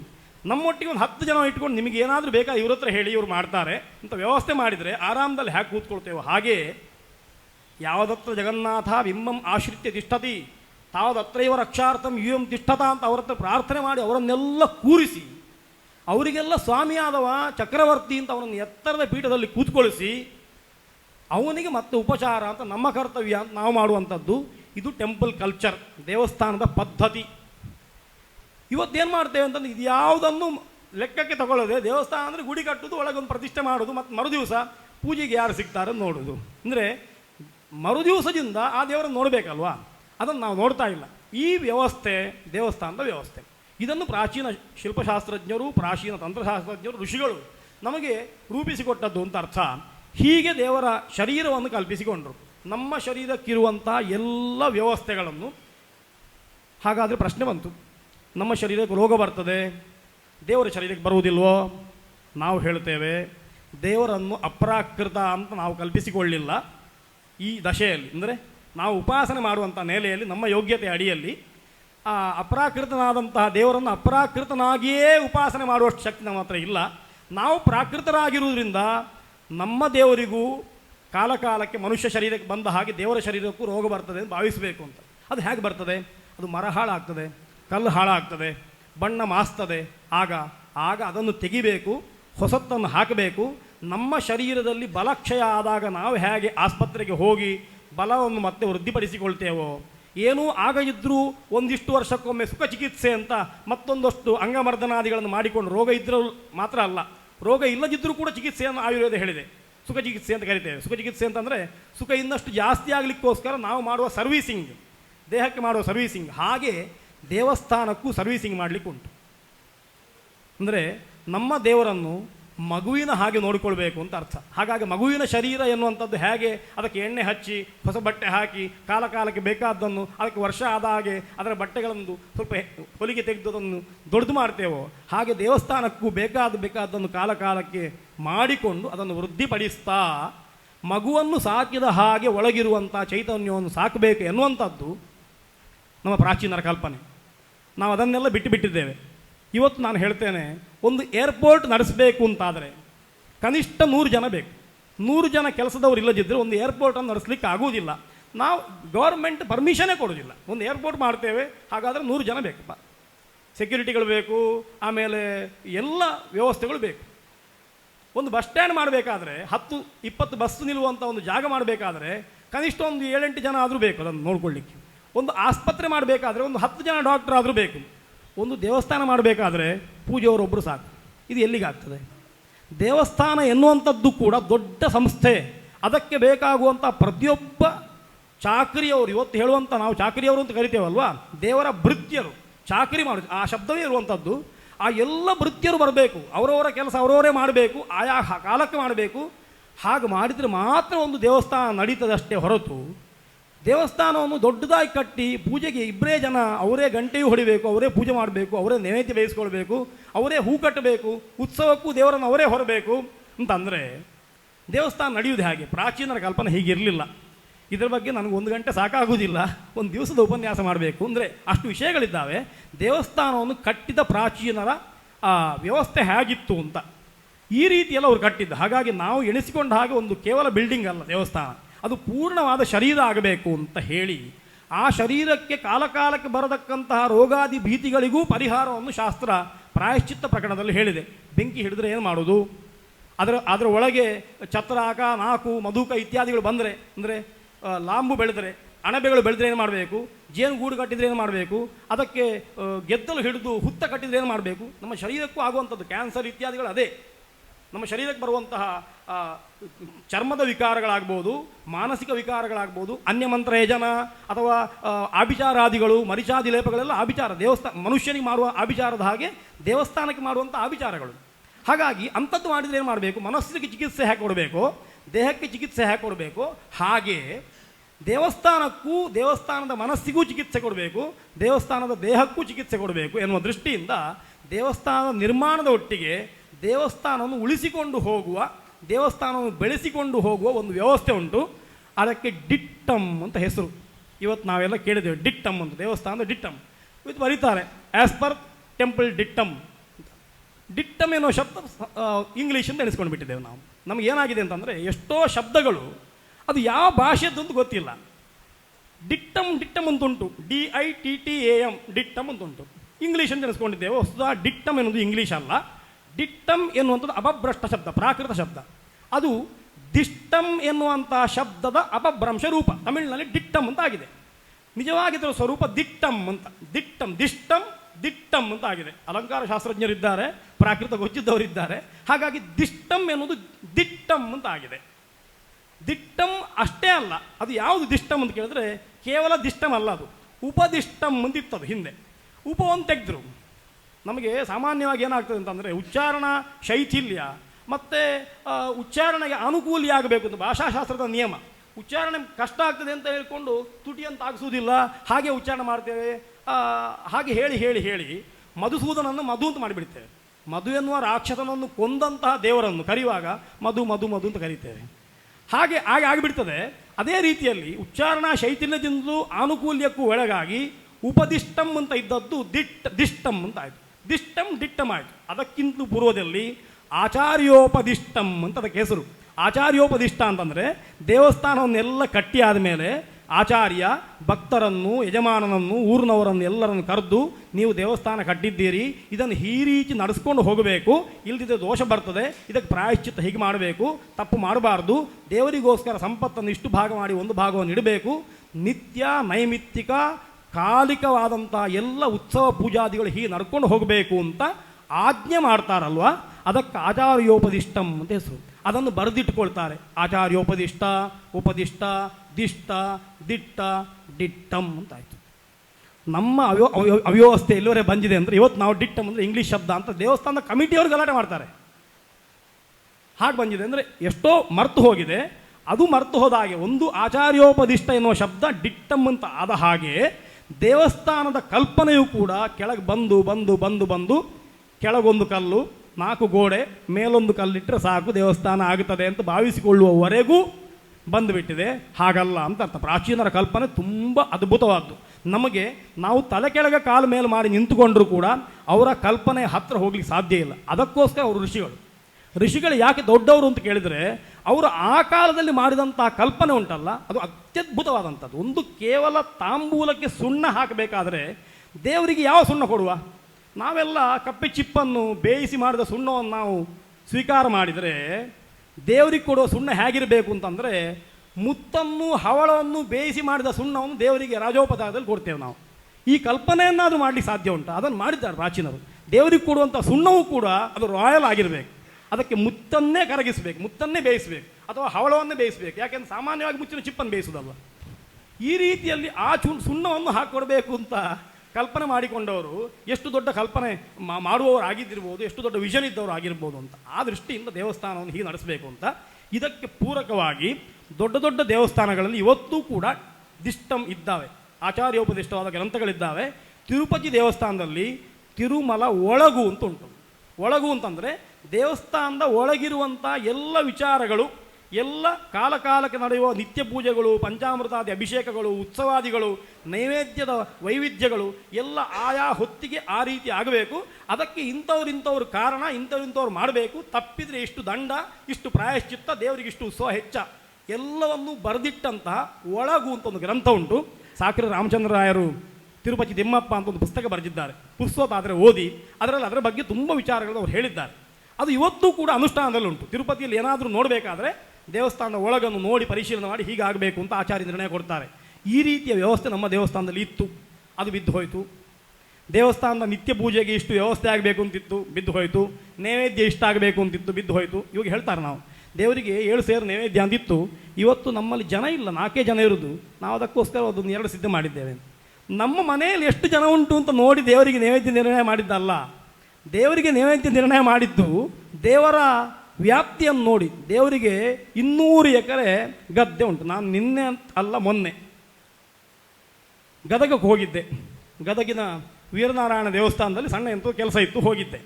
ಹೋಗುವಾಗ ಅಲ್ಲಿ ಅರ್ಚಕರು ಹೇಳಿದರು, ದೇವರಿಗೆ ಇವತ್ತೂ ಕೂಡ 100 ಎಕರೆ ಜಮೀನುಂಟು, ಹೊಲ ಉಂಟು, ಅದರಿಂದ ದೇವಸ್ಥಾನ ನಡೀತದೆ, ಭಕ್ತಾದಿಗಳ ಕಾಣಿಕೆಯಿಂದ ಅಲ್ಲ ಅಂತ. 100 ಎಕರೆ ಹೊಲ ಇವತ್ತು ಉಂಟು. ಎಷ್ಟಿತ್ತು ಕೇಳಿದ್ರೆ 22,000 ಎಕರೆ ಇತ್ತು, ಶಾಸನದಲ್ಲಿ ಉಂಟು. ಆದರೆ ಇವತ್ತು 100 ಎಕರೆಗೆ ನಿಂತಿದೆ ಅಂತ. ನಮ್ಮ ದೇವರನ್ನು ಎಷ್ಟು ಬಡತನಕ್ಕೆ ತಂದು ಒಡ್ಡಿದ್ದೇವೆ ನಾವು. ಎಷ್ಟು ಶ್ರೀಮಂತವಾದ ದೇವರು. ಪ್ರಾಚೀನರಿಗೆ ಬುದ್ಧಿ ಇತ್ತು. ದೇವಸ್ಥಾನಕ್ಕೆ ಸಂಪತ್ತನ್ನು ಡೆಪಾಸಿಟ್ ಇಟ್ಟರೆ, ದೇವರ ಅಡಿಯಲ್ಲಿ ಒಂದಷ್ಟು ನಿಧಿ ಕುಂಭದಲ್ಲಿ ಚಿನ್ನ ಹಾಕಿದರೆ, ಯಾರಾದರೂ ಬಂದು ದೇವರ ವಿಗ್ರಹವನ್ನು ಭಂಜನೆ ಮಾಡಿ ಅದನ್ನು ಹೊತ್ಕೊಂಡು ಹೋದಾರು. ಅದಕ್ಕೋಸ್ಕರ ಅಂಥ ಕೆಲಸ ಮಾಡಬಾರ್ದು. ಅದಕ್ಕೋಸ್ಕರ ದೇವರಿಗೆ ಭೂಮಿಯನ್ನೇ ಇಡಬೇಕು. ಯಾವ ಕಾಲಕ್ಕೂ ಭೂಮಿಯನ್ನು ಕದ್ಕೊಂಡು ಹೋಗ್ಲಿಕ್ಕೆ ಆಗೋದಿಲ್ಲ. ಅದಕ್ಕೆ ಬೇಕಾದರೆ ಕಂಪೌಂಡ್ ಬೇರೆ ಹಾಕ್ಬೋದು, ಅಷ್ಟು ಬಿಟ್ಟರೆ ಈ ಭೂಮಿಯಿಂದ ಅದು ಇಲ್ಲ ಅಂತ ಮಾಡಲಿಕ್ಕೆ ಆಗೋದಿಲ್ಲ ಅಲ್ವಾ. ಅದಕ್ಕೋಸ್ಕರ ಚಿನ್ನ ಇಡಲಿಲ್ಲ, ಬೆಳ್ಳಿ ಇಡಲಿಲ್ಲ, ಭೂಮಿಯನ್ನಿಟ್ಟರು. ಆ ಭೂಮಿಯನ್ನು ಉಂಬಳಿ ಅಂತ ಕೊಟ್ಟರು. ಉಂಬಳಿ ಅಂತಂದರೆ ಉಣ್ಣಲಿಕ್ಕೋಸ್ಕರ ಕೊಟ್ಟಂತಹ ವಸ್ತು ಅಂತ ಅರ್ಥ, ಉಂಬಾಳಿ ಅಂತಲೇ ಅರ್ಥ ಉಂಬಳಿ ಅನ್ನೋ ಶಬ್ದಕ್ಕೆ. ಹಾಗಾಗಿ ದೇವರು ಉಣ್ಲಿಕ್ಕೋಸ್ಕರ ದೇವರ ನಿತ್ಯ ನೈವೇದ್ಯಕ್ಕೆ ನಂದಾದೀಪಕ್ಕೆ ಅಮೃತ ಬಡಿ ಅಂತಲೇ ಶಾಸನದಲ್ಲಿರುವಂಥದ್ದು, ಅಮೃತ ಬಡಿಗೋಸ್ಕರ ಒಂದಿಷ್ಟು ಜಾಗವನ್ನು ಬಿಟ್ಟರು. ಅದನ್ನು ಬಿಟ್ಟು ಅದರಿಂದ ದೇವಸ್ಥಾನ ನಡ್ಕೊಂಡು ಹೋಗಲಿ, ಅಪ್ಪನಿಂದ ಮಗನಿಗೆ, ಮಗನಿಂದ ಮೊಮ್ಮಗನಿಗೆ, ಹೀಗೆ ಬರ್ತಾ ಇರ್ತದೆ. ಹೊಲ ಹಾಗೆ ಇರ್ತದೆ, ಗದ್ದೆ ಹಾಗೆ ಇರ್ತದೆ. ಅದರ ಉತ್ಪತ್ತಿಯಿಂದ ದೇವಸ್ಥಾನ ನಡೀತದೆ, ಯಾವ ಸಮಸ್ಯೆ ಆಗುವುದಿಲ್ಲ. 7 ಸೇರಲ್ಲ 14 ಸೇರು ಬೇಕಾದರೂ ನೈವೇದ್ಯ ಮಾಡಬಹುದು. ಅದನ್ನು ಹಿಡ್ಕೊಂಡು ಹೋಗ್ಲಿಕ್ಕೆ ಜನವೂ ಇದ್ದಾರೆ. ಆ ರೀತಿಯ ವ್ಯವಸ್ಥೆ ಇತ್ತು. ಇವತ್ತು ಉಂಬಳಿ ಹೋಯಿತು, ದೇವಸ್ಥಾನಕ್ಕೆ 10 ಸೆನ್ಸ್ ಜಾಗ ಮಾತ್ರ ಇರುವುದು ಅಂತಾಯಿತು. ಎಲ್ಲವನ್ನು ದೇವಸ್ಥಾನ ಕಳ್ಕೊಂಡಿತು. ದೊಡ್ಡ ದೇವರು ದೊಡ್ಡ ದೇವಸ್ಥಾನ, ಒಂದು ಕಾಲಕ್ಕೆ ಅಷ್ಟು ಚಾಕರಿಯವರು ಇದ್ರಂತೆ, ಇವತ್ತಿಬ್ಬರೇ ಇದ್ದಾರೆ ಅಂತ ಪರಿಸ್ಥಿತಿ ಬಂತು. ಅದಕ್ಕೆ ಕಾರಣ ನಾವು ಅದನ್ನು ಸರಿಯಾಗಿ ಅರ್ಥ ಮಾಡಿಕೊಳ್ಳದೇ ಇದ್ದದ್ದು ಅಂತ ನನಗೆ ಗೊತ್ತಾಗ್ತದೆ. ಒಂದು ಸಣ್ಣ ಉದಾಹರಣೆ ಹೇಳ್ತೇನೆ, ಹೆಚ್ಚು ತುಂಬ ದೂರ ಹೋಗಬೇಕಾಗಿಲ್ಲ. ಇಲ್ಲೇ ಹತ್ತಿರದಲ್ಲಿ ಹೆಬ್ರಿಯ ಹತ್ತಿರ ಶಿವಪುರ ಅಂತ ಒಂದು ದೇವಸ್ಥಾನ ಉಂಟು. ಆ ದೇವಸ್ಥಾನದಲ್ಲಿ ಒಂದು ಶಾಸನ ಉಂಟು, ಇವತ್ತಿಗೂ ಉಂಟು. ದೇವರ ನಂದಾದೀಪಕ್ಕೊಂದು ವ್ಯವಸ್ಥೆ ಮಾಡಿದ್ದಾರೆ. ಹೇಗೆ ವ್ಯವಸ್ಥೆ ಮಾಡಿದ್ದಾರೆ ಅಂತಂದರೆ, ದೀಪ ಯಾವತ್ತೂ ಆರಿ ಹೋಗಲೇಬಾರ್ದು, ಆ ರೀತಿ ವ್ಯವಸ್ಥೆ ಮಾಡಿದ್ದಾರೆ. ಅಂದರೆ ಅವರು ಎಣ್ಣೆ ಕೊಡಲಿಲ್ಲ, ದೀಪವನ್ನು ಕೊಡಲಿಲ್ಲ, ಬತ್ತಿಯನ್ನು ಕೊಡಲಿಲ್ಲ. ಅವರು ಒಂದು ವ್ಯವಸ್ಥೆ ಮಾಡಿದರು. ಈ ದೇವರ ನಿತ್ಯ ನಂದಾದೀಪಕ್ಕೋಸ್ಕರ ಸಾಮಾನ್ಯ 1.5 2 ಎಕರೆ ಆಗುವಷ್ಟು ಜಾಗ ಅವರು ಅದನ್ನು ಬೇರೆ ಉಲ್ಲೇಖ ಮಾಡಿದ್ದಾರೆ. ಅಷ್ಟು ಜಾಗವನ್ನು ಒಬ್ಬರಿಗೆ, ಒಂದು ಮನೆಯವರಿಗೆ ಕೊಟ್ಟು, ಅದರಲ್ಲಿ 2 ಬೆಳೆ ಭತ್ತ ಆದಮೇಲೆ 3ನೇ ಬೆಳೆಯಾಗಿ ಎಳ್ಳನ್ನು ಬೆಳಿಬೇಕು. ಆ ಎಳ್ಳನ್ನು ಗಾಣದಲ್ಲಿ ತಿರುಗಿಸಿ ಎಣ್ಣೆ ತಯಾರಿಸಿ ದೇವಸ್ಥಾನಕ್ಕೆ ಕೊಡಬೇಕು. ಆ ಗಾಣದ ಎಣ್ಣೆಯಿಂದ 365 ದಿವಸವೂ, ಕಾರ್ತಿಕ ಮಾಸದಲ್ಲಿ 1 ತಿಂಗಳು ನಿರಂತರವೂ ದೇವರಿಗೆ ನಂದಾದೀಪ ಬೆಳಿಬೇಕು ಅಂತ ಹೇಳಿ, ಗಾಣದ ಬೆಟ್ಟು ಅಂತ ಇವತ್ತಿಗೂ ಆ ಜಾಗಕ್ಕೆ ಹೆಸರುಂಟು. ಅಲ್ಲಿ ಗದ್ದೆಯೂ ಉಂಟು, ಅದರಲ್ಲಿ ಎಳ್ಳು ಬೆಳೆಯುವುದಿಲ್ಲ, ಗಾಣ ಇಲ್ಲ. ಅದನ್ನು ಮಾಡಿ ಹಾಕಿದ ಶಾಸನ ಉಂಟು. ಈ ದೇವರಿಗೆ ಗಾಣ ಮಾಡಬೇಕು, ಎಣ್ಣೆ ಮಾಡಬೇಕು, ಆ ಎಣ್ಣೆ ಬರಬೇಕು, ಅದರಿಂದ ನಂದಾದೀಪ ಆಗಬೇಕು ಅಂತ ಶಾಸನ ಬರೆದು ಹಾಕಿದ್ದಾರೆ. ಯಾಕೆ ಅಂತಂದರೆ, ಬಾಯಲ್ಲಿ ಹೇಳಿ ಹೋದರೆ ಮರೆತು ಹೋದಾರು. ಅದಕ್ಕೋಸ್ಕರ ದೇವಸ್ಥಾನದಲ್ಲೇ ಒಂದು ಶಾಸನ, ಈ ದೇವಸ್ಥಾನಕ್ಕೆ ಇಂಥ ಗದ್ದೆಯನ್ನು ಉಂಬಳಿ ಕೊಡಲಾಗಿದೆ, ಗಾಣದ ಬೆಟ್ಟನ್ನು ಅಲ್ಲಿ ಎಣ್ಣೆ ಮಾಡಬೇಕು ಅಂತ. ಆ ಗದ್ದೆಯಲ್ಲಿ ಮತ್ತೊಂದು ಶಾಸನ, ಇದು ದೇವರದ್ದು, ಇಲ್ಲಿ ಎಣ್ಣೆ ತಯಾರು ಮಾಡಬೇಕು ಅಂತ. ಇಷ್ಟಿಷ್ಟು ಜಾಗ್ರತೆ ಮಾಡಿದರೂ ಕೂಡ ಹಿರಣ್ಯಕಶಿಪುವಿನ ಹಾಗೆ ಆಯಿತು. ಎಷ್ಟು ನಾವು ಜಾಗ್ರತೆ ಮಾಡಿದರೂ ಮತ್ತೆ ದೇವರು ಮತ್ತೊಂದು ದಾರಿ ಹುಡುಕಿ ನಮಗೆ ಅಜ್ಞಾನ ಕೊಟ್ಟು ಆ ಜಾಗವನ್ನು ಯಾರೋ ಪರಭಾರ ಮಾಡಿಕೊಂಡು ದೇವರಿಗೆ ಎಣ್ಣೆಯೂ ಇಲ್ಲ, ಬತ್ತಿಯೂ ಇಲ್ಲ, ನಂದಾದೀಪವೂ ಇಲ್ಲ ಅಂತ ಮಾಡಿದಾಗ. ಹಾಗಾಗಿ ದೇವಸ್ಥಾನವನ್ನು ರಕ್ಷಣೆ ಮಾಡಲಿಕ್ಕೆ ಯಾವುದೇ ಡೆಪಾಸಿಟ್ನಿಂದ ಸಾಧ್ಯ ಇಲ್ಲ. ದೇವಸ್ಥಾನವನ್ನು ರಕ್ಷಣೆ ಮಾಡಲಿಕ್ಕೆ ಒಳ್ಳೆಯ ಮನಸ್ಸಿನಿಂದ ಮಾತ್ರ ಸಾಧ್ಯ, ಭಕ್ತಿಯಿಂದ ಮಾತ್ರ ಸಾಧ್ಯ, ಭಕ್ತರಿಂದ ಮಾತ್ರ ಸಾಧ್ಯ, ಕಮಿಟಿ ಮೆಂಬರ್ಗಳಿಂದ ಅಲ್ಲ. ದೇವಸ್ಥಾನವನ್ನು ರಕ್ಷಣೆ ಮಾಡೋದು ಕಮಿಟಿ ಮೆಂಬರ್ಗಳಲ್ಲ, ದೇವಸ್ಥಾನದ ಯಥಾರ್ಥವಾದ ಭಕ್ತರು. ಅದು ಅರ್ಚಕರೂ ಆಗಿರ್ಬೋದು, ತಂತ್ರಿಗಳೂ ಆಗಿರ್ಬೋದು, ಗುಡಿಸುವವನು ಆಗಿರ್ಬೋದು.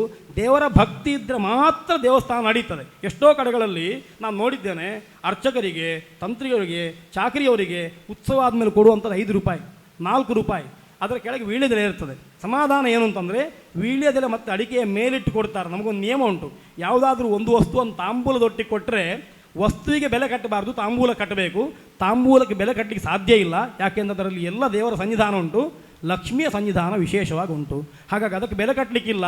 ಅದರ ಒಟ್ಟಿಗಿಟ್ಟು ಕೊಟ್ಟರೆ ಯಾವುದು ದೊಡ್ಡದಾಗ್ತದೆ ಅಂತ ಅದನ್ನು ಮನಸ್ಸಿನಲ್ಲಿಟ್ಟುಕೊಂಡು ಹಿರಿಯರನ್ನು ನೆನೆಸಿಕೊಂಡು ಇವತ್ತಿಗೂ ಕೂಡ ಎಲ್ಲರೂ ಆ ತಾಂಬೂಲವನ್ನು ಸ್ವೀಕಾರ ಮಾಡಿ ದುಡ್ಡನ್ನು ನೋಡದೆ ಚಾಕರಿ ಮಾಡ್ತಾ ಇದ್ದಾರೆ. ಅಂಥವರಿಂದಲೇ ನಮ್ಮ ದೇವಸ್ಥಾನ ಉಳಿದದ್ದು, ಯಾರಿಂದೂ ಅಲ್ಲ, ಯಾರಿಂದೂ ಅಲ್ಲ. ಇಷ್ಟು ವ್ಯವಸ್ಥೆಯನ್ನು ನಮ್ಮ ದೇವಸ್ಥಾನಕ್ಕೆ ಹಿರಿಯ ರಾಜರು ಮಾಡಿ ಹಾಕಿದ್ದಾರೆ. ಇಷ್ಟು ಮಾಡಿ ಹಾಕಿ ಶಾಸನದ ಕೊನೆಯಲ್ಲಿ ಬರೀತಾರೆ, ಯಾರಾದರೂ ನಾನು ಹೇಳಿದ ಮಾತಿಗೆ ತಪ್ಪಿ ನಡೆದರೆ, ಈ ಶಾಸನವನ್ನು ನಾಶ ಮಾಡಲಿಕ್ಕೆ ಪ್ರಯತ್ನ ಮಾಡಿದರೆ, ಈ ಗದ್ದೆಯನ್ನು ಯಾರಾದರೂ ಪರಭಾರ ಮಾಡಿಕೊಂಡು ಅನುಭವಿಸಿದರೆ, ಗಂಗಾ ತೀರದಲ್ಲಿ ಕಾಶಿ ಸನ್ನಿಧಾನದಲ್ಲಿ ಶಿವರಾತ್ರಿ ದಿವಸ ವಿಶ್ವನಾಥನ ಲಿಂಗವನ್ನು ಎಡಗಾಲಿನಿಂದ ಒದ್ದವನಿಗೆ ಯಾವ ಪಾಪ ಬರ್ತದೋ, ನರಕ ಬರ್ತದೋ ಅದು ಬರಲಿ ಅಂತ ಶಾಪವಾಕ್ಯ ಹಾಕಿ ಹೋಗಿದ್ದಾರೆ. ಅಂದರೆ ಎಷ್ಟು ಆಲೋಚನೆ ಮಾಡಿದ್ದಾರೆ. ಇದನ್ನು ಹೀಗೆ ಹೆದರಿಸಿದರೆ ಯಾರೂ ಕೂಡ ಏನು ಮಾಡೋದಿಲ್ಲ ಅಂತ ಅವ್ರಿಗೆ ಗೊತ್ತಿಲ್ಲ. ಮುಂದೊಂದು ಕಾಲಕ್ಕೊಂದು ಸಂತತಿ ಬರ್ತದೆ, ಯಾವ ಶಾಪವಾಕ್ಯಕ್ಕೂ ಹೆದರುವುದಿಲ್ಲ ಅಂತ ಅವ್ರಿಗೆ ಗೊತ್ತಿಲ್ಲವ. ಅದು ಬಂತು, ಎಲ್ಲವನ್ನು ನಾಶ ಮಾಡಿತು. ಇವತ್ತು ಯಾವ ಶಾಪವಾಕ್ಯಗಳಿಗೂ ಹೆದರಿಕೆ ಇಲ್ಲ. ಎಲ್ಲ ಶಾಪವಾಕ್ಯಗಳನ್ನು ಹೊತ್ತ ಶಾಸನಗಳು ನೋಡುವವರಿಲ್ಲದೆ ಕೌಚಿ ಬಿದ್ದಿದೆ. ಎಷ್ಟೋ ತೋಡುಗಳಿಗೆ ತಡಮೆ ಆಗಿದೆ, ಇನ್ನೆಷ್ಟೋ ಮನೆಗೆ ಅದು ಬಟ್ಟೆ ಒಗೆಯುವ ಕಲ್ಲಾಗಿದೆ. ಈಗ ಬಟ್ಟೆಯನ್ನು ಕಲ್ಲಲ್ಲಿ ಒಗೆಯುವುದಿಲ್ಲ, ಆದ್ದರಿಂದ ಮನೆ ಅಂಗಳದ ಅಡಿಯಲ್ಲಿ ಹೂತು ಹೋಗಿದೆ. ನಾನು ಬಾರ್ಕೂರಿನಲ್ಲಿ ತೋರಿಸ್ತೇನೆ, 50 ಶಾಸ್ತ್ರಗಳನ್ನು ತೋರಿಸ್ತೇನೆ. ಮನೆಯ ಅಂಗಳದಲ್ಲಿ ಕಲ್ಲಾಗಿ ಹೋಗಿದೆ, ಅದನ್ನು ತಿರುಗಿಸಿ ಹಾಕಿದರೆ ಅದು ಶಾಸನ. ಒಂದು ದೇವಸ್ಥಾನದಲ್ಲಿ ಅಜಕಾಯಿ ಕಲ್ಲು ಅಂತಿರ್ತದೆ, ನಮ್ಮಲ್ಲಿ ಅಜಕಾಯಿ ಕಲ್ಲಿತ್ತು. ಅದು ಅದರ ಹಿಂಬದಿ ಏನು ಇದು ಇಲ್ಲ, ಚಂದ ಇಲ್ಲ. ಕಮಿಟಿಯವರು ಹೇಳಿದರು, ಬಟ್ಟೆ ಒಂದು ನೀನು ಚೇಂಜ್ ಮಾಡಿಕೊಡು ಅಂತ. ಇದು ಚಂದ ಇಲ್ಲ, ಅದನ್ನು ತಿರುಗಿ ಅದು ಬೇರೆ ಮಾಡುವ ಅಂತ. ನಾನು ಹೇಳಿದೆ ಒಂದು ಸತಿ ನೋಡಿಕೊಳ್ಳುವ ಬೇರೆ ಮಾಡಲಿಕ್ಕೆ ಅಂತ ಹೋಗಿ ಅದರ ಹಿಂದಿನ ನೋಡಿದರೆ ಅದ್ಭುತವಾದ ಶಾಸನ ಇವತ್ತಿಗೂ ಉಂಟು. ಅದನ್ನು ಹಾಗೆ ರಕ್ಷಣೆ ಮಾಡಿಸಿದ್ದೇನೆ. ಅದು ಶಾಸನ, ಅದನ್ನು ತಿರುಗಿಸಿ ಹಾಕಿದ್ದು, ಬೇರೆ ಕಲ್ಲು ಸಿಗಲಿಲ್ಲ ಅಂತ. ಹಿಂಬದಿಯಲ್ಲಿ ಅಷ್ಟು ಚಂದ ಉಂಟದು, ಅದು ಯಾರೂ ನೋಡುವುದಿಲ್ಲ ಅದನ್ನು. ಅದರ ಮುಂಬದಿ ನೋಡಿಕೊಂಡು ಇದು ಪ್ರಯೋಜನ ಇಲ್ಲ ಅಂತ ತಿಳಿಸ್ಕೊಳ್ತೇವೆ. ದೇವಸ್ಥಾನ ಹಾಳಾಗಲಿಕ್ಕೆ ನಮ್ಮ ಅವಜ್ಞೆಯೂ ಕಾರಣ. ಭಕ್ತಿಯ ಜೊತೆಗೆ ನಮ್ಮ ಅವಜ್ಞೆಯೂ ಕಾರಣ. ನಮ್ಗೆ ಭಕ್ತಿ ಹೆಚ್ಚಾಯಿತು, ಅವಜ್ಞೆ ಜಾಸ್ತಿ ಆಯಿತು. ಅದೂ ಒಂದು ಕಾರಣ ಅಂತ ಭಾವಿಸ್ತೇನೆ. ಹೀಗೆ ಪ್ರಾಚೀನರು ಕಾಣಿಸಿಕೊಟ್ಟಂತಹ ದೇವಸ್ಥಾನದ ಕಲ್ಪನೆ ಎನ್ನುವಂಥದ್ದು ಆ ಕಲ್ಪನೆಯನ್ನು ಬಿಟ್ಟು ಎಲ್ಲೆಲ್ಲಿಗೋ ಹೋದ ಹಾಗೆ.